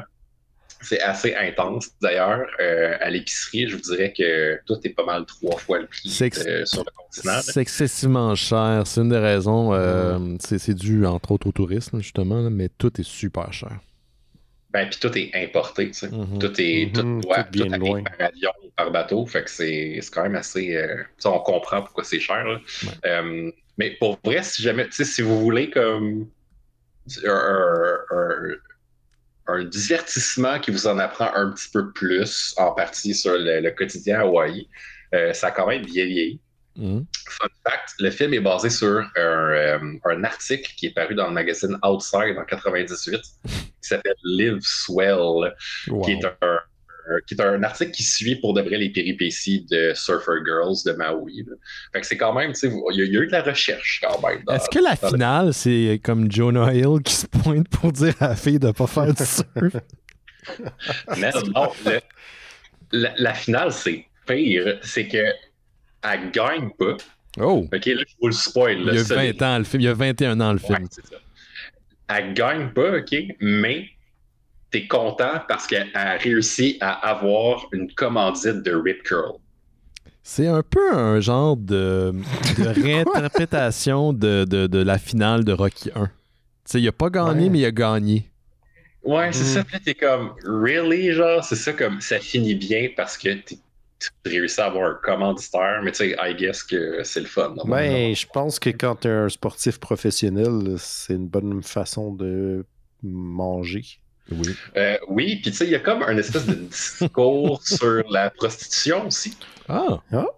Ouais, c'est-à-dire qu'elle rencontre le quarterback, tu sais, qui est en vacances, puis il dit viens me donner des cours de surf à moi puis mes chums d'amis, parce qu'on sait pas faire du surf, on va vous payer genre 3000$ du cours. Puis là, ils sont comme oh, faire de l'argent facile. Mais là, évidemment, au bout de 2 leçons, il l'invite à sa chambre. Puis là, t'es comme ah, c'est une dynamique saine, tout ça. On se demande. C'est pas tant clair. Puis à la fin, tu sais, elle accepte une commandite d'un gros, tu sais, d'un marchand de vêtements de surf. Là. Je sais pas si c'est Rip Curls, quelque chose comme ça, là, whatever. Mais tu sais, t'es comme ah, mais tu sais, elle vend quand même. Tu sais, elle se vend quand même en acceptant ça. En tout cas, c'est quand même. Tu sais, il y a un discours. Moi, j'ai l'impression que tu essaies de justifier le fait que tu as écouté Blue Crush comme un white dude à Hawaï pendant que tu étais là. Oh, oui, vraiment. Je le recommande. Je le recommande quand même. Je pense que c'est le genre de film qu'on pourrait ranger dans la catégorie des films d'ados de ces années-là, là, qui ont une trame sonore qui vous reste dans la tête pendant 18 jours. Ouais, t'as du Good Charlotte, du Blink-182. Ouais, c'est ça. Puis les personnages sont comme tellement clichés que tu t'attaches à eux, t'es comme tu sais. C'est la punkette, genre, qui s'en crisse. C'est la nerd. L'ado qui est rebelle, puis comme fuck you. C'est ça. J'ai aimé ça. Ok, mais allez, écoute, je vais aller sûrement sur Tubi avec un descriptif comme ça. Là, c'est probablement. C'est probablement sur Tubi. Qui est comme mal ripé. Oui. Qu'est-ce que toi, Laurent, de ton côté? Ben moi, j'étais pas à Hawaï, j'étais en train de déménager. Alors, en plein milieu de mon déménagement, j'ai regardé Les Lavigueurs déménagent. Non, c'est pas vrai. Ça aurait pu. I wish. Ça aurait pu être méta I wish que je faisais ça. J'ai un très drôle de souvenir de ce film-là. Me semble. C'est flou, mais sale. Ouais, mais moi, ce perso, ça m'a jamais intéressé. Je trouve ça je sais pas, ça m'intéresse pas. C'est pas un film scandinave en plus. À la base, oui, c'est ça. Ça a été traduit en québécois. Ouais, c'est ça. J'ai vu le réalisateur une fois à Fantasia dans un film de Lion lâché lousse dans Amsterdam. Genre, c'était très pas bon. C'était... Oui, oui, je me souviens, le réalisateur était parti de la projection Panda. Parce que je pense qu'il y avait même pas... lui. Oui, parce qu'il n'y a pas beaucoup de monde. Il est sorti en crise. Oui, c'était comme... Ouais. C'était comme un film de clôture, mais il y avait genre 25 personnes. Genre, ouais, je l'avais interviewé pour... Il était bien fin. Il était bien fin. Le film était bon. Le film était très bon. Tu l'as trouvé bon, moi? Ah non, ouais, j'en regarde pas un bon souvenir. Okay. Mais bref, c'était cette fin de semaine, dernière, le San Diego Comic-Con. J'ai absolument pas fouillé pour des nouvelles. Par contre, j'en ai vu passer une malgré moi et fort heureusement parce qu'elle me comble de joie. C'est une nouvelle qui nous vient de chez Dark Horse. Yes. Qui annonce une nouvelle mini-série de 3 numéros qui paraîtra le 25 octobre prochain et qui s'intitule tout simplement Giant Robot Hellboy. Donc, c'est écrit par Mike Mignola, puis ça met en scène Hellboy qui est dans un suit mecha de Giant robot métallique Hellboy. Ouais, fait que j'ai vu ça passer, puis j'étais comme wow, on dirait que genre c'est comme un rêve que je savais pas que j'avais, mais je l'ai maintenant. C'est comme basé un peu sur tu sais, Mike Mignola, pendant la quarantaine, il a fait il appelait ça le Quarantine Sketchbook. Là, il postait au moins un dessin par jour qu'il vendait après là, pour des associations caritatives là, d'enfants, genre d'enfants qui n'ont pas à déjeuner ou quelque chose de genre. Fait qu'il existe plein de dessins là, de lui qui se gâte en dessinant des vieux monstres des années 50 de Marvel, puis des kaiju, puis Hellboy dans toutes sortes de nouveaux settings dans lesquels on l'a jamais vu. Fait que ça sera dessiné par contre pas par Mike Mignola parce qu'il dessine plus beaucoup, mais par Duncan Fegredo, avec lequel il a déjà fait beaucoup de Hellboy. Là, je pense que c'était un des premiers à reprendre quand Mignola a cessé de dessiner la série, avec Dave Stewart aux couleurs comme dans tout le Mignola-verse à peu près. Mignola, il dit que lui, il n'est pas particulièrement un tripeur de kaiju, mais que par contre, une des choses qu'il aime beaucoup, c'est écouter Jeff Darrow et Art Adams parler de kaiju. Fait qu'il est comme... C'est comme inspiré pas tant que ça du matériel source, ou en tout cas de il y a genre des entremetteurs. Mais quoi, Jeff? Son inspiration. OK, c'est comme ils ont un podcast ou c'est. Je sais que c'est d'autres artistes. Non, je pense que c'est juste. C'est d'autres artistes, puis qu'eux trippent vraiment sur les kaiju. Fait que comme ils doivent chiller ensemble souvent, puis ils doivent être vraiment passionnés, puis en parler tout le temps. Puis lui, il est comme, je connais pas vraiment ça, puis je trippe pas tant que ça, mais c'est vraiment le fun, votre vibe, les gars, genre. J'ai l'impression que c'est ça. Fait que j'ai hâte de lire ça. Ce sera un très court 3 numéros, juste à temps pour l'Halloween. Excellent. Hey, moi aussi, j'ai vu une nouvelle sortie du Comic-Con, San Diego Comic-Con. Puis c'est lié aux comics et c'est lié aussi à Dark Horse Comics. Hey. Comme tout est dans tout. Parce qu'on parle souvent de Marvel, on parle de DC, on parle même de Image, mais Dark Horse, ça fait longtemps qu'ils roulent leur boss. Puis, ils ont des... comment je peux dire ça? Ils ont des hauts et des bas. C'est pas tout le temps...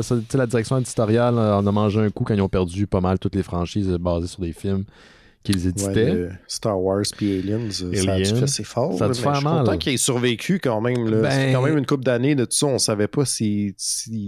Exactement. Non, mais ça fait genre 8 ans. Là. Donc, moi aussi, j'avais peur que ça finisse par fermer. Puis, ils ont récupéré, je pense, la version, l'édition jeunesse de Star Wars. Puis, ils ont continué à pousser plein d'autres affaires. Black Hammer.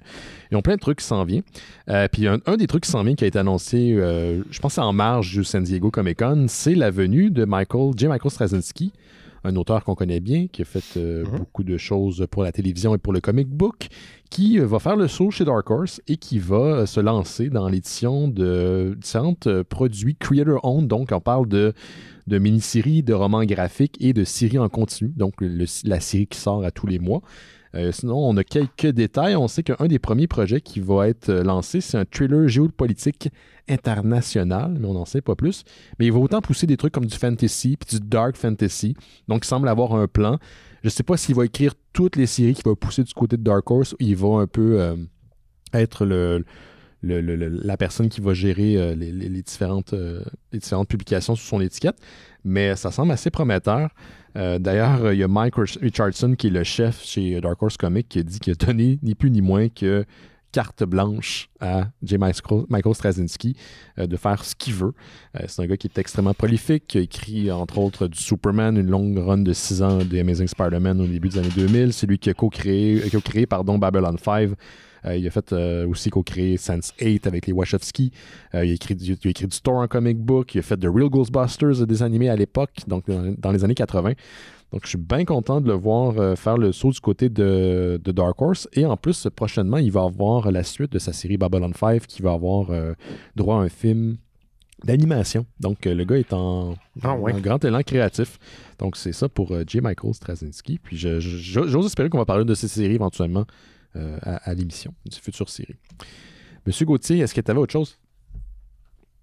Ben oui, je me demandais si vous aviez parlé de l'adaptation de Nimona en dessin animé sur Netflix. Non, pas du tout. Ah non, je ne l'ai pas regardé encore, mais j'avais trippé sur le comic. Ouais, c'est ça. C'est disponible sur Netflix depuis le 30 juin dernier. Pour ceux qui ne connaissent pas la bande dessinée Nimona de Noel Stevenson, ça fait quand même un certain temps que c'est sorti. Puis moi, ça m'a vraiment comme... Tu sais, j'avais pas lu une nouvelle que c'était pour être adapté en dessin animé. Fait que j'ai vu ça apparaître, puis je me suis dit, ouf, j'ai tellement aimé la bande dessinée. Tu sais, qu'est-ce qu'ils ont fait avec le dessin animé? Tu sais, c'est s'attaquer à une œuvre qui a quand même été extrêmement populaire, qui avait un discours quand même assez intéressant sur, tu sais, l'acceptation des différences, sur le concept de monstre, qu'est-ce que c'est un monstre, puis, tu sais, de quelle manière on peut accepter dans sa vie, mettons, quelqu'un qui est différent. Puis j'avais vraiment peur que ça soit comme un peu fait tout croche, puis en tournant les coins ronds. Mais sincèrement, si vous avez aimé la bande dessinée, mais même si vous n'avez pas lu la bande dessinée ou que vous ne connaissez pas ça, je vous le suggère vraiment fortement. C'est une super œuvre qui a failli pas être faite. D'ailleurs, je pense qu'ils ont eu beaucoup de problèmes avec le financement, puis c'est quand même tout un projet là, faire un dessin animé là, maintenant. Là, ça coûte tellement cher. Mais c'est une rare adaptation là, qui réussit à garder l'essence de l'œuvre originale. Attendez-vous pas, pour ceux qui ont lu la bande dessinée, à un dessin comme dans la BD. C'est vraiment c'est du CGI là, avec du voyons, j'ai juste Mate Painting dans la tête, mais il y a Du comme matte cel painting. shading qui a été fait, Ouais. là, ça a été dessiné par-dessus. Là, fait que on sent l'animation 3D, mais pas tant que ça. Puis sincèrement, ils ont vraiment gardé l'essence même de la bande dessinée. C'est super bien fait. Puis props, là, comme gros coup de cœur pour les effets sonores puis les voix. Il y a une attention particulière qui a été donnée au acting, au niveau des voix aussi. Quand quelqu'un qui passe un commentaire loin, c'est un effet comique qu'on n'a pas dans la bande dessinée. Des petits commentaires hors champ. Là, ils ont vraiment réussi à aller chercher les forces du médium de l'animation tout en gardant les forces de la bande dessinée. Fait que ça, vraiment, là, c'est 100%. Rappelle le titre, s'il te plaît, pour les gens à la maison. La BD s'appelle Nimona, le dessin animé aussi, et c'est de Noel Stephenson. C'est sur Netflix depuis le 30 juin. Excellent. Monsieur Laurent. Encore une nouvelle de bande dessinée, mais aussi une nouvelle de Side Muppet, on va dire. OK. Attends une minute. Là. Il est où ton burger sur ton micro? Tu l'as pas? Qu'est-ce qui s'est passé avec ton beau burger? Là, il y a beaucoup de choses qui ne sont pas à leur place. Répète ça, Gauthier. Qu'est-ce que tu as dit? C'est pour ça qu'on a des problèmes techniques depuis tantôt. Non, là, on n'a pas de problème technique. Le seul problème technique... En tout cas, je ne rentrais pas là-dedans. Mais, OK, continue là-dedans. Mais oui, si mon décor n'est pas assez clair, les choses ne sont pas tous à leur place. On dirait que tu es dans le bureau de Mulder puis Scully, man, au sous-sol du FBI à Washington. Juste comme des boîtes de dossiers. C'est vraiment ça. C'est des affaires à régler. Écoute, petit à petit, les choses prennent leur place. Mm-hmm. C'est un long processus, hein? J'imagine. Donc, ma nouvelle, c'est qu'il y a une campagne Kickstarter lancée en coédition, disons, par la maison d'édition Boom Studios et par la Jim Henson Company. Parce que c'est sur des bandes dessinées du film Labyrinthe. OK. Donc, le fameux film avec des Muppets et David Bowie et son Budge. La poche de David Bowie. Oui, comme on l'oublie. Mm-hmm. Qui est, moi, un grand classique de ma jeunesse. J'adore Labyrinthe. Je le regarde encore régulièrement. Il paraît aussi que la Budge a comme sa propre fiche IMDb depuis The Labyrinth. Oui, tu peux le suivre sur Instagram aussi. Oui. Ouais, c'est comme... Il a continué même après la mort de David Bowie. Beaucoup de photos de bouffe, étonnamment. J'ai trop imaginé. Donc, je ne savais pas, mais il existe... Comment il fait pour... En tout cas, vas-y, non. Oui, c'est des photos où tu te piton. C'est ça. Hein? Ouais, c'est pas facile. Écoute, moi, j'ai de la misère. Juste si je mets des petits gants de peser sur les pitons de mon téléphone. Mm-hmm. En tout cas, il existe beaucoup de bandes dessinées dans l'univers de Labyrinthe. Je ne savais pas ça. Non plus.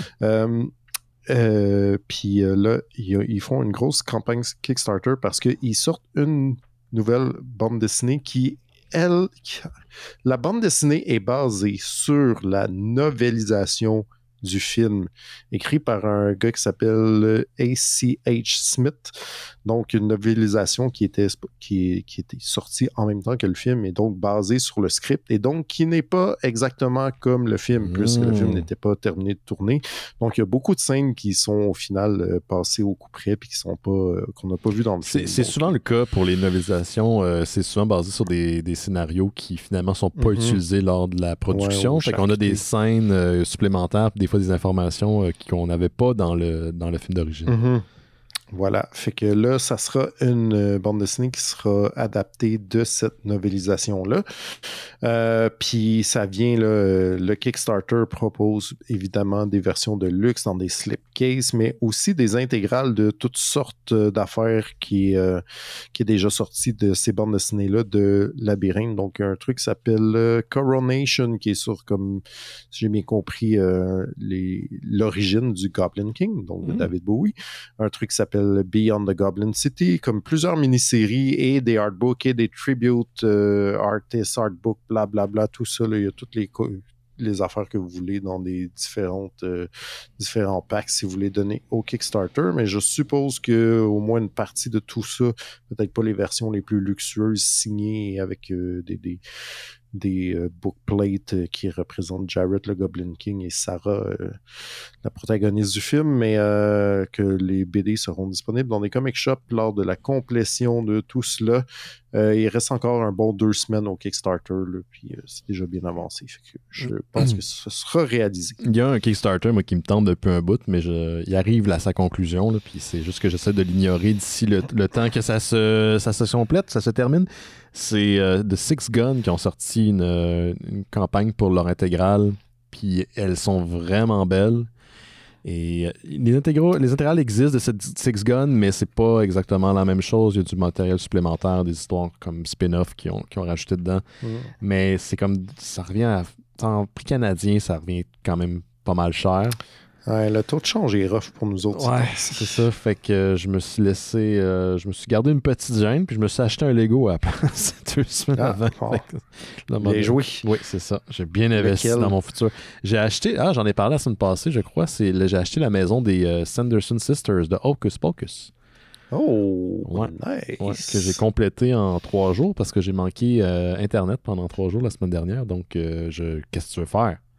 Qu'est-ce que tu veux faire? Un animal, Colin. Mourir. C'est ça. Fait que j'ai fait des Legos. Fait que j'ai écouté des films puis fait des Legos en même temps. Que t'avais fini, Monsieur Laurent? Oui.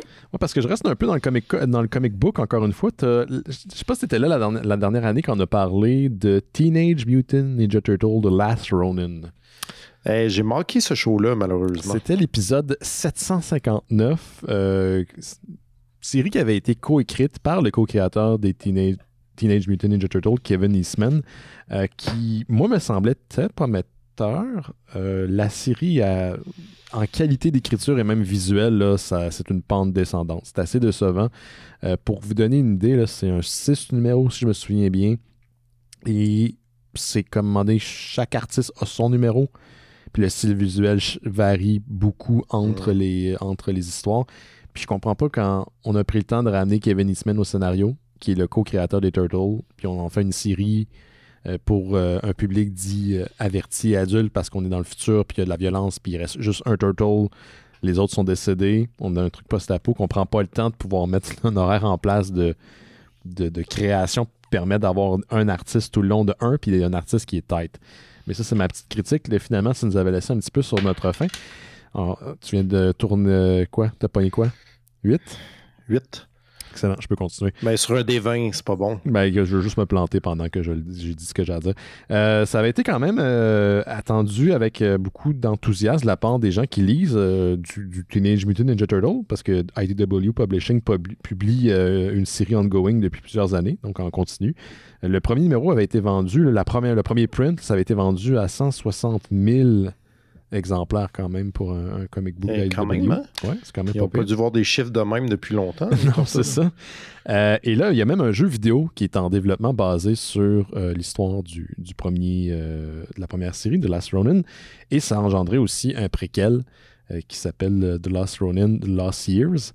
Et là, pourquoi je vous parle de tout ça, c'est qu'il y a eu une annonce à l'effet qu'il y aura une suite en bonne et due forme, donc Teenage Mutant Ninja Turtle 2, Teenage Mutant Ninja Turtle The Last Ronin 2, et le titre c'est Re-Evolution. Tu sais, quand tu veux mettre beaucoup de... Hey man, le titre est épouvantablement... C'est dégueulasse, là, c'est super long. Donc, on suit la fille de April O'Neil et Casey Jones, qui s'appelle Casey Mary Jones, qu'on a vu dans le premier numéro, qui entraîne en fait un nouveau quatuor de tortues qui n'existait pas avant, Yi, Yuno, Odin et Moja. C'est encore coécrit par Kevin Eastman et Tom Walt, et c'est les mêmes artistes que la première série, donc ils n'ont rien appris. Puis il y en a 3, donc Ben Bishop, Isaac Escorza et... Iso Escozaz et Isaac Escozaz. Donc, c'est la même équipe essentiellement. Puis ça va sortir le premier numéro en décembre 2023. C'est un beau post, un beau cover. T'as l'air excité. Ben, c'est parce que la prémisse m'excitait là, dans le premier, puis je trouvais que tous les éléments étaient en place pour faire une série qui a l'air intéressante, puis je trouve qu'ils ont vraiment manqué leur Quand tu dis que le potentiel de l'idée, le potentiel était plus intéressant que le rendu, là. C'est mon opinion par rapport à The Last Ronin. Mais là, en plus, là, c'est parce que je l'ai vu passer ce truc-là aussi, puis je suis comme, tu sais, là où je trouvais que The Last Ronin, effectivement, la prémisse était intéressante, c'est qu'on est tellement habitué aux 4 turtles, puis que là, on sait qu'il y en a 3 disparus, puis qu'il y en a juste un seul. Ça vient avec une espèce de gravitas, tu sais. Exact. Là, j'ai vu le cover passer, puis je suis comme, c'est qui ces nouveaux-là? Genre, je veux dire, où est l'intérêt d'être The Last Ronin? On en ramène 4. Ben, c'est The New Ronins, I guess, avec un S. Ouais, I guess, mais je suis comme rendu là, fait juste comme Ninja Turtle de New Batch. Non, mais attends, là. Oui, non, ça a déjà été pris, ça. C'est pas non, c'est The Who, Secret of the Who, je me suis mélangé. Non, mais bon, The Last Ronin, ça vient encore aussi avec un... T'sais, les gens il y a du monde qui ont trippé, là. Il y a des articles que j'ai lus, le monde encensé de Last Ronin. Je sais pas qui a écrit ça, là. Ça a l'air d'être des fanboys. Mais il y a des gens qui ont trippé sur cette série-là. Donc, ça s'appelle The Last Ronin. Tu remets le nom parce que tu as une partie de ta publicité qui est déjà faite. Puis c'est pas, je dis pas ça de façon cynique, là. Je pense que c'est un nom qui est long, mais qui est efficace. C'est exactement ça. C'est la suite. Last Ronin 2. Re-Evolution. Grosse, ouais. Eh bien, j'ai hâte qu'on en parle. Ah oui, c'est sûr qu'on va en parler. Est-ce qu'il te restait quelque chose, Gauthier? Eh bien, faut que je parle de Diablo 4. Oui. T'as-tu joué en vacances? Non, j'ai pas joué en vacances, mais la saison 1 de Diablo 4 est sortie depuis jeudi dernier. Donc, à partir du 20 juillet, il y avait la Season of the Malignant qui est sortie. Donc, c'est du matériel complémentaire qui va être... à chaque 3 mois, il va y avoir une nouvelle saison qui ajoute des pouvoirs puis une petite quest supplémentaire à l'univers de Diablo 4. Donc, si vous avez terminé la quête principale de Diablo 4, vous pouvez jouer à Season of the Malignant.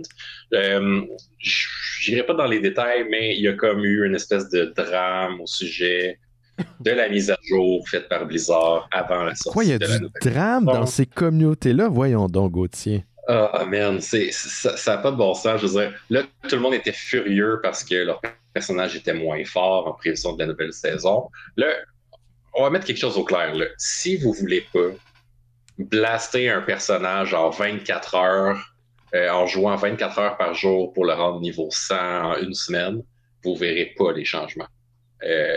Moi, je pense qu'il y a vraiment comme une tempête dans un verre d'eau qui a été créée par les streamers qui, eux, sont des malades du jeu puis qui vont faire comme...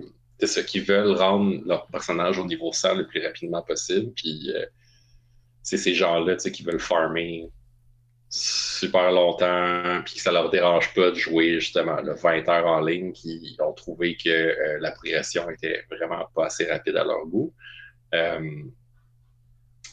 C'est ça. C'est comme vous allez avoir du fun quand même. C'est comme si tu disais, là, Gauthier, que les éléments les plus extrêmes d'une communauté, c'est de donner l'impression qu'il y avait plus de drame qu'il y en avait finalement. Ben oui, c'est ça, exactement. Donc, comme dans la vie. Je me demande quel pourcentage justement des joueurs de D4 ont vraiment vu une différence entre leur expérience en juin et la saison qui vient de commencer. Mais c'est ça, Blizzard a quand même répondu aux critiques en promettant qu'ils ne feraient plus jamais de mise à jour aussi intense que celle de la saison 1. Ils ont même fait un hotfix dès le 21 juin qui augmentait la densité des monstres dans les donjons Nightmare, vraiment juste pour cette clientèle niche-là. J'ai vraiment eu l'impression qu'ils avaient peur de perdre leur team de marketing, parce qu'on s'entend que des streamers Twitch de Diablo 4, c'est la meilleure équipe de marketing que tu peux pas avoir pour un jeu vidéo. Là. Pour vrai, vous ne verrez probablement pas la différence. Je pense que Blizzard vient de se faire bullier. Ouais. C'est ça. Mais moi, j'ai beaucoup apprécié l'histoire et le fun. Les pouvoirs supplémentaires sont le fun aussi. Donc, gâchez pas votre plaisir. Boudez pas votre plaisir. Voilà. Oui, c'est ça. Toi, Laurent, il te restait quoi? Il me restait toute une batch de tout petites nouvelles, voire rumeurs. Je peux faire ça en rafale. Vas-y, batch-nous ça. La SODEC a annoncé des projets qu'elle allait qu'elle allait financer, pour laquelle elle promettait du financement. Combien de films de cuisine?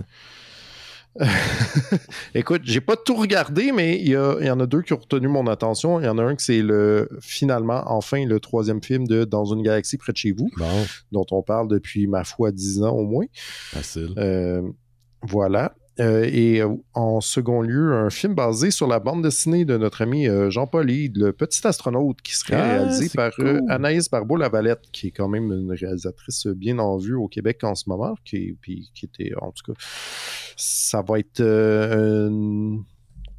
tough de cet album-là. Il est vraiment très, très précis d'être très proche du pathos, larmoyant, mais que finalement, il est super touche. En tout cas, c'est une fine ligne qui a réussi à marcher, qui va être dure à retranscrire en film, je pense, mais je suis quand même curieux de voir ça. Sinon, John Carpenter, le réalisateur, était au Texas Frightmare Weekend, une convention d'horreur, et aurait laissé entendre qu'il était en train de se préparer un The Thing 2. Ouais, mais qui n'avait pas le droit d'en dire plus. Ça, je vais attendre de le voir pour le croire, bien franchement. Là. Ouais, ben moi aussi, fouille-moi, écoute, ça pourra prendre un long film. C'est peut-être pas un film, c'est peut-être un jeu vidéo. On sait que John Carpenter fait pratiquement que ça de toute façon. Ouais. De toute façon, il y a déjà eu un prequel à The Thing, puis on a mieux pas en parler. Et il y a déjà eu aussi une suite en jeu vidéo sur PlayStation 1 à The Thing. C'est vrai? Ouais. PlayStation 1, wow. Ouais. Et sinon, Ben, je sais pas si tu as vu passer ça, mais ça serait de quoi qui est expressément pour toi, c'est qu'il y aurait peut-être un film en live action de Gargoyles qui serait en train de travailler dessus. Ça serait Kenneth Branagh à la réalisation. Je sais. Ouais, rien de moins que c'était ce grand acteur shakespearien. Par contre, ça a été démenti par le créateur des Gargoyles, Greg Weisman, qui est en train en ce moment d'écrire des comics de Gargoyles chez Dynamite Comics. C'est la seule affaire qui se passe avec Gargoyles en ce moment, c'est la série de comics qui suit les événements de la série télé, le dessin animé des années 90. Je sais pas pourquoi Disney sont assis sur leurs mains par rapport à cette franchise-là, mais c'est un peu incompréhensible. Ça a eu full un succès critique. Il y en a qui disent que c'est parce que c'était une propriété qui était un peu plus sombre, mais il y aurait moyen de l'adapter au cinéma, puis d'en faire un film à part entière. Je sais pas. Je comprends pas qu'est-ce qu'ils font avec ça, mais la réalité, c'est qu'ils font rien. C'est sur Disney+, au moins il y a ça. Mais c'est super bon, Gargoyles. Écoute, je me rappelle d'avoir vu des pubs dans les débuts de Télétoon, mais je pense pas que j'en ai jamais regardé. Ouais. Mais c'est ça. Je me rappelle des POG. J'avais des POG. De Gargoyles. Ouais. Tu vois, peut-être qu'ils vont revenir. Peut-être qu'ils vont revenir finalement sous forme de film. OK. Moi, j'avais un dernier. T'avais fini? Oui. OK. J'avais un dernier truc, puis on va prendre une petite pause avant de parler du sujet de la semaine. Rapidos, je vous casse les oreilles avec ça depuis un bout, mais c'est parce que je suis vraiment excité. Gauthier, t'as pas eu le temps. Je pense pas que t'étais là quand j'en ai parlé la première fois, mais il y a Skybound Entertainment, qui est la division de Image Comics qui appartient à Robert Kirkman, qui est présenté comme un genre de projet multiplateforme. Donc, pas juste du comic, là, ils font du développement de d'autres propriétés, mais ils font quand même du comics qui a acquis les droits de G.I. Joe, de Transformers, et là, qui ont créé un truc qui s'appelle The Energon Universe. J'en ai beaucoup parlé à l'émission. C'est comme un univers consensuel qui regroupe la série de Duke, qui est dans G.I. Joe, de Cobra Commander, et de la série de Transformers qui va sortir, qui est écrite et dessinée par... voyons, quand même, là, je vais pas l'oublier, je l'ai noté parce que Jake, il va être fâché. Où est-ce que je l'ai écrit? Daniel Warren Johnson. Bon, voilà. Donc, ouais. C'est quand même gros là, que ce soit lui qui soit derrière ça. Super bon dessinateur, très énergique. Et ça regroupe aussi une série qui a déjà été lancée qui s'appelle Void Rivals, où à la fin, comme un genre de gros punch, t'as un Transformers, puis on comprend que tout soit lié à le même univers. Mais ça, les gens qui écoutent le show savent, parce que j'en ai déjà parlé. Ce que je vous avais pas parlé, c'est que durant le San Diego Comic-Con, qui a dû se rabattre sur le comic et autres parce que là, il n'y avait plus d'acteurs puis plus de scénaristes qui pouvaient venir parler de leur projet lors du congrès. Ça a été annoncé officiellement que Skybound Entertainment allait republier du stock de G.I. Joe et de Transformers qui a été publié auparavant chez Marvel et IDW Publishing. Là, pour remettre un petit peu de contexte, Marvel, la première série, en fait, même avant la série télé, la série de comics, c'était les premiers produits qu'on connaissait des Transformers. Ça avait été publié chez Marvel dans les années 80. Et c'est pas exactement le même canon, puis la BD s'influençait du dessin animé, puis vice-versa. Puis il y a même eu un canon qui existe juste pour la Grande-Bretagne. Mais il y a eu du comic de Marvel qui publiait. Puis il y a eu G.I. Joe, puis cette série-là a été encensée pendant des années, autant G.I. Joe puis Transformers. Et là, ils vont la ramener, d'ailleurs. Il y a comme un des créateurs de la série G.I. Joe d'origine qui va la poursuivre. Mais au-delà de ça, ils vont publier... La poursuivre, pas la rebooter. Non, ils vont la poursuivre comme elle avait été finie dans les années, je pense, fin 80, début des années 90. Je sais pas la date exacte, là, mais il va la poursuivre. Là. C'est un gars qui travaillait dessus à l'époque. Là. C'est juste que j'ai pas son nom ici devant moi. C'était pas Larry Hannah? Exactement. C'est lui qui va la continuer. Puis là, toute la run d'IDW, de Transformers, qui a duré des années et des années de Transformers d'IDW, va être republiée aussi chez Skybound. Je ne dis pas qu'ils vont republier l'intégralité, mais c'est un gros move parce que, encore une fois, ce n'est pas la même continuité, mais il y en a des dizaines et des dizaines de séries. Ça a duré minimum 10 ans chez IDW Publishing du Transformers, puis ils ont perdu les droits. Fait que ça veut dire que Skybound a non seulement acheté les droits de republication, mais aussi... J'imagine les contrats des auteurs. Parce que ça, c'est une passe. Hein, des fois, ils n'achètent pas le contrat de l'auteur. Fait que là, ils republient le stock puis ils disent Ah, moi, j'ai acheté juste les droits de la série, mais pas les droits de l'auteur. Fait qu'ils ne donnent pas de l'argent à l'auteur. Je dis pas que c'est ce qui s'est passé ici. Là, ça m'étonnerait. Mais c'est gros. C'est quand même gros. Puis je sais pas ce qu'ils vont faire avec ça. Mais moi, je suis vraiment excité qu'un gars comme Robert Kirkman a les mains dans des propriétés comme ça. Et je me demandais si la série d'IDW Publishing allait tout simplement disparaître parce que là, on ne republierait plus de nouvelles éditions, mais là, il semblerait qu'on va être en mesure de pouvoir s'y procurer, puis c'est bon parce que ça ne disparaîtra pas. Donc, c'est une bonne nouvelle, c'est ce que je suis en train de dire. Je vous ai parlé de plein de trucs de Transformers, mais si ça vous intéresse, là, j'ai fut un temps, je vous parlais des timelines de Transformers. Allez voir le YouTuber Chris McFeely. McFeely, c'est McFeely. C'est un YouTuber, je pense, de l'Écosse, qui à chaque samedi sort une capsule ça s'appelle The Basics of Transformers, et c'est fucking malade à quel point t'as une entreprise mercantile, on s'entend de mercantile comme Hasbro, va influencer par ses décisions commerciales des choses qui vont transparaître dans les comics, puis dans les films, puis dans les dessins animés, puis comment ça se nourrit pour éventuellement relancer des produits de collection de figures. C'est vraiment fucked up, mais il fait ses recherches, puis c'est vraiment fascinant. Même si, je pense qu'à la limite, même si vous n'aimez pas Transformers, Chris McFeely fait du contenu qui peut être consommable. C'est vraiment hyper intéressant. Bon, fait que j'ai fini par rapport à ça. Puis je vais garder ma critique de Star Trek Strange New Worlds, le crossover avec Lower Decks, qui a eu lieu récemment. Ouais, ils ont fait un crossover live action puis dessin animé. Mais en tout cas, c'est vrai. Ouais. Puis, comme Roger Rabbit. Non, pas comme Roger Rabbit. Il y a des segments qui sont en animation, puis il y a des segments qui sont en live action. Okay. Puis ils ont fait un move weird parce que la série Strange New Worlds sort un épisode tous les jeudis. Puis là, il s'est sorti comme jeudi un épisode. Puis samedi, on sortit un nouvel épisode. Puis c'était cet épisode-là, crossover, avec Dennis Quaid. Ouais, c'est ça, Chose Quaid. Si je cherche mes mots aujourd'hui, là, ça marche vraiment pas bien. Là. En tout cas, c'est un Quaid, le fils du gars. Fait que, c'est ça. J'étais curé. Passe à la pause, je suis allé. Fait que, il faut que je plug des affaires. Là. Tabarnak. On est partout. Ouais, toutes les plateformes, données au Patreon, il y a des bifurcations qui s'en viennent. Ouais, j'ai enregistré une bifurcation avec nos amis Olivier Carpentier et Caroline Brault, qui sont auteurs de bande dessinée, auteurs et autrices de bande dessinée. Donc, la question était large, mais c'était le fun. On a fait ça sur le balcon de Lee dans Hochelaga, puis on a parlé de c'est quoi un salon, c'est quoi un congrès? Parce que les gens vont au Comic-Con, ils vont au Salon du Livre ou ils vont au FBDM, mais en bout de ligne, pour le point de vue auteur là-dedans, qu'est-ce que tu fais? Qu'est-ce qu'il faudrait que tu fasses? Comment tu te prépares? Parce que les jeunes auteurs arrivent là très peu préparés habituellement, puis ils goûtent. Fait que, tu sais, l'idée de penser à manger, boire de l'eau, ça a l'air ridicule, mais en congrès, n'importe qui en a fait savent que c'est pas si évident. Penser à quelqu'un qui tient ta table pendant que tu as envie de pipi. Ça, il y a beaucoup de ça. Donc, on a parlé de ça. Ça va me faire deux bons épisodes. Là. Je vais sûrement en sortir un ce jeudi, puis on va en avoir un la semaine suivante. Donc, merci pour ça. Merci pour la patience des gens à la maison. Ça a pris du temps, mais au moins, on en a qui s'en viennent. Il y a plusieurs, d'ailleurs, qui m'ont écrit, qui m'ont dit « Stresse pas, là, on va continuer à donner au Patreon », mais c'est une question d'honneur aussi. Si vous donnez, pour moi, c'est important de vous offrir quelque chose en échange. Mais pour l'instant, le cycle dédié à Lynch, mais on le met en pause. puis on reprendra quand ce sera pas Fantasia et la folie. Sinon, vous avez aussi accès quand même aux archives de Bifurcation et aux ceux de Terre humaine chez Isidore. Et hier, on a sorti un nouvel épisode de Noël chez Isidore qui a été enregistré dans le cadre du ZooFest. Donc, dans le Mic-Boss, cette affaire-là, où est-ce qu'ils ont été? Donc, Étienne et Simon nous offrent un épisode. Donc, c'est disponible. C'est votre contribution Patreon qui permet de créer tout ce beau contenu. Sinon, quoi d'autre?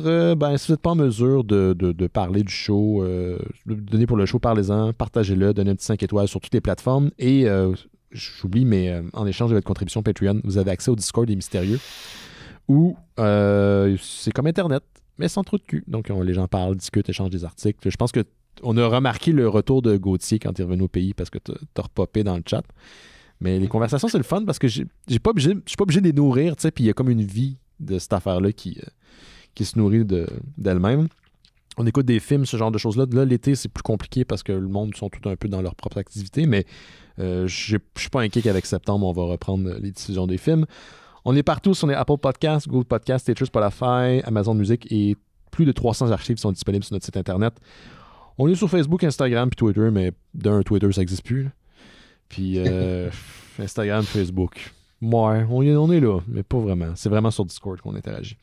On revient dans quelques instants avec la BD de la semaine Kaya de Wes Craig. Vous écoutez Les Mystérieux Étonnants. On va maintenant parler du sujet de la semaine. Et cette semaine, il s'agit de la bande dessinée Kaya, publiée chez Image Comics, écrit dessiné par Wes Craig. Et c'est une suggestion, je crois, de Gauthier, qui nous avait suggéré Kaya jadis dans notre liste de lecture à faire. Gauthier, qui reprend du service cette semaine, vas-y donc, décris-nous donc Kaya. Kaya, c'est une histoire assez simple, assez classique de deux jeunes, dont un petit gars et une petite fille, qui Kaya sont comme Jin. demi-frères, Kaya et Jin. Jin est un prince de la dernière société humaine sur une planète où il y a plein de créatures qui cohabitent ensemble. On ne sait pas si c'est la Terre ou si c'est une planète extraterrestre, mais bref... Kaya et son petit frère vont donc déserter le village parce qu'il a été attaqué par une armée de méchants robots, qui est comme l'espèce de civilisation qui semble contrôler la majeure partie de la planète. Donc, ils se sauvent du village pour essayer de sauver Jin, qui est supposé d'être le sauveur, si vous voulez, en gros. Donc, il y a une espèce de prophétie qui dit que Jin est comme le fils des dieux et qu'un jour, il va devenir l'espèce de force demi-dieu qui va redonner à l'humanité son pouvoir d'antan. Ça, c'est vraiment la base de l'histoire, mais rapidement, on entre dans une espèce d'épopée de survie où Kaya et Jin vont rencontrer d'autres peuples qui vont soit les aider ou essayer de leur mettre dans les bateaux dans les roues vers leur quête de Monk Island, qui est l'endroit où Jin doit acquérir son espèce de super pouvoir pour sauver l'humanité. C'est ça. En gros, l'histoire, c'est pas mal ça. Grosso modo, ils vont faire la rencontre d'un peuple de lézards avec qui Kaya a déjà un lien. Ils vont aller chasser une bête mythique qui va leur permettre d'avoir accès à une autre contrée dans le monde où ils doivent se rendre, donc en tout cas, puis être récompensés de l'argent et de la gloire. C'est vraiment comme si quelqu'un avait mangé le livre du héros aux 1000 visages de Campbell, puis qui avait régurgité un nouveau mythe. Mais je dis ça, mais sans ironie, encore une fois. Moi, j'ai trouvé ça absolument charmant. Mais justement, on va faire le tour rapidement, voir comment vous avez aimé ça, ou vous avez peut-être pas aimé ça. Laurent, toi, qu'est-ce que tu en as trouvé? Pensez la déception initiale que ceci n'est pas un biopic du chanteur de Vilain Pingouin. C'est ça que je voulais. J'ai trouvé... comment je dirais ça? J'ai pas trouvé ça particulièrement original, mais j'ai eu bien du fun. Genre, c'est pas... on dirait que c'est rien de nouveau que j'ai pas vu ailleurs, mais c'est bien mené, puis j'ai comme un peu... J'ai l'impression qu'il peut avoir assez de world building pour nous amener dans des zones inexplorées. Tu sais, comme là, c'est vraiment comme... J'ai l'impression que Wes Craig veut prendre son temps, puis qu'il est comme, même si il y a beaucoup de choses qui se passent, puis beaucoup de lore déjà. Ce n'est que des premières pièces d'un très, très, très grand truc qui va nous faire. Fait que je serais pas gêné de le conseiller pantoute. Exact. Toi, Gauthier? Un peu comme Laurent, en fait, j'ai vraiment trouvé ça super bien exécuté.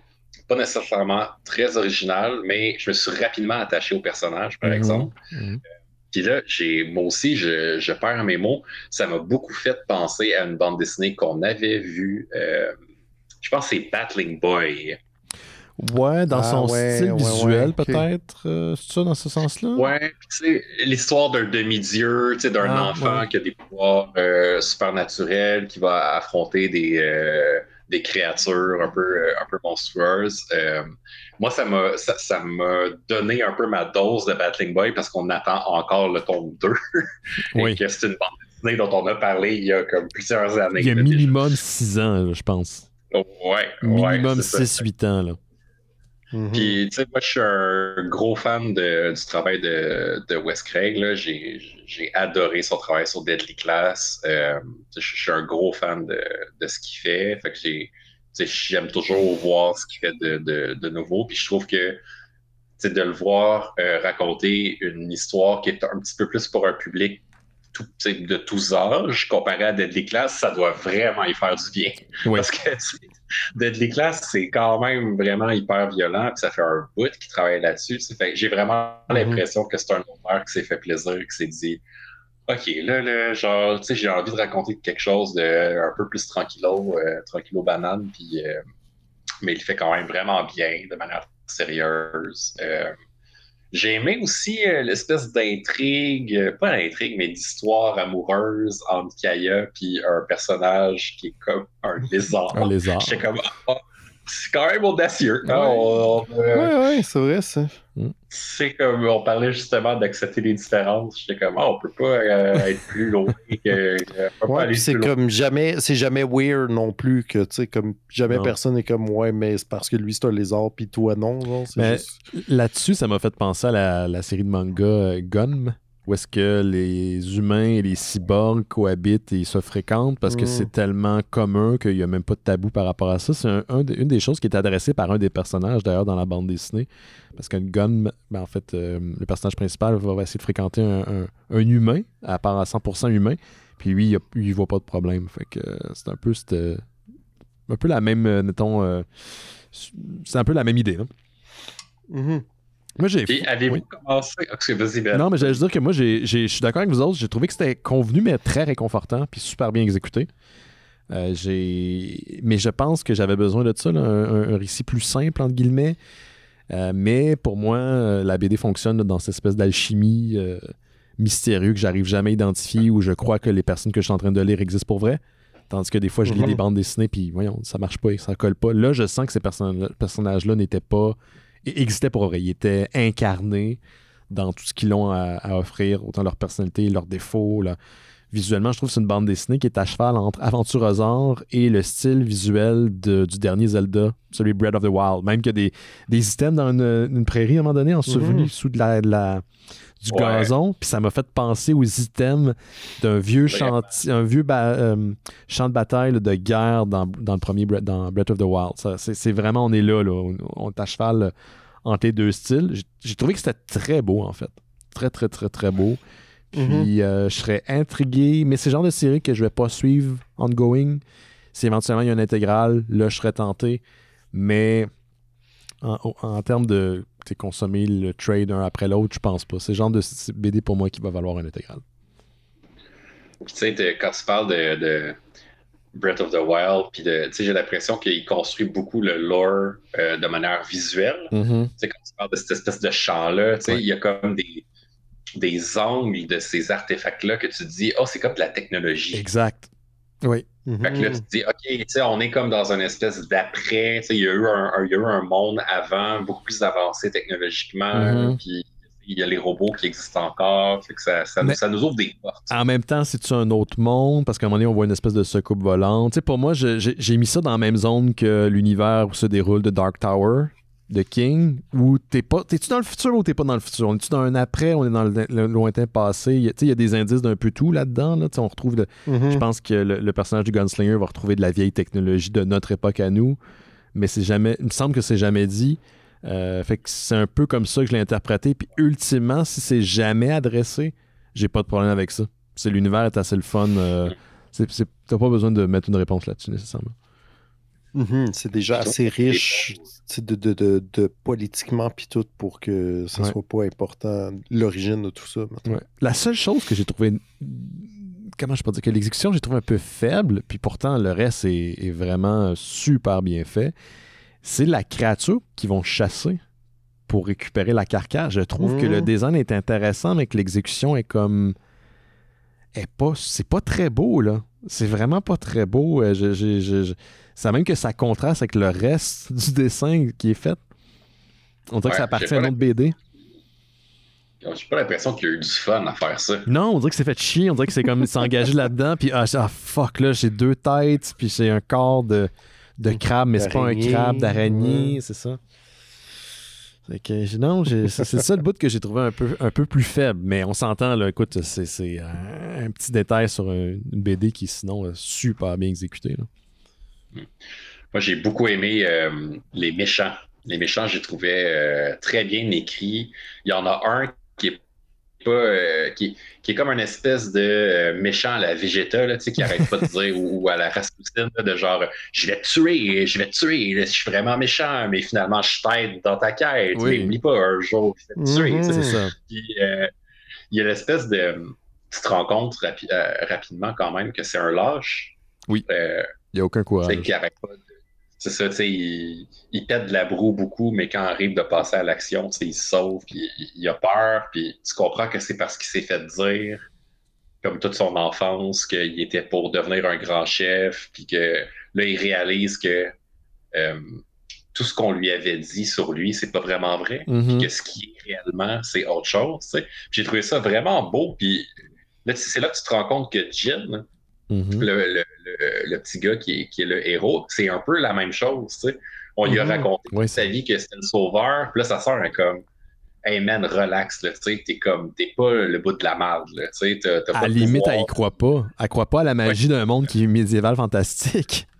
Ouais, fait que j'ai aimé cette dimension-là qui est comme tragique, là, quasiment, là, où tu sais, des personnages réalisent que tout leur environnement puis toute leur enfance, on leur a dit quelque chose, puis finalement, ce qu'ils sont pour vrai, c'est pas ça. C'est tragique. Oui, absolument.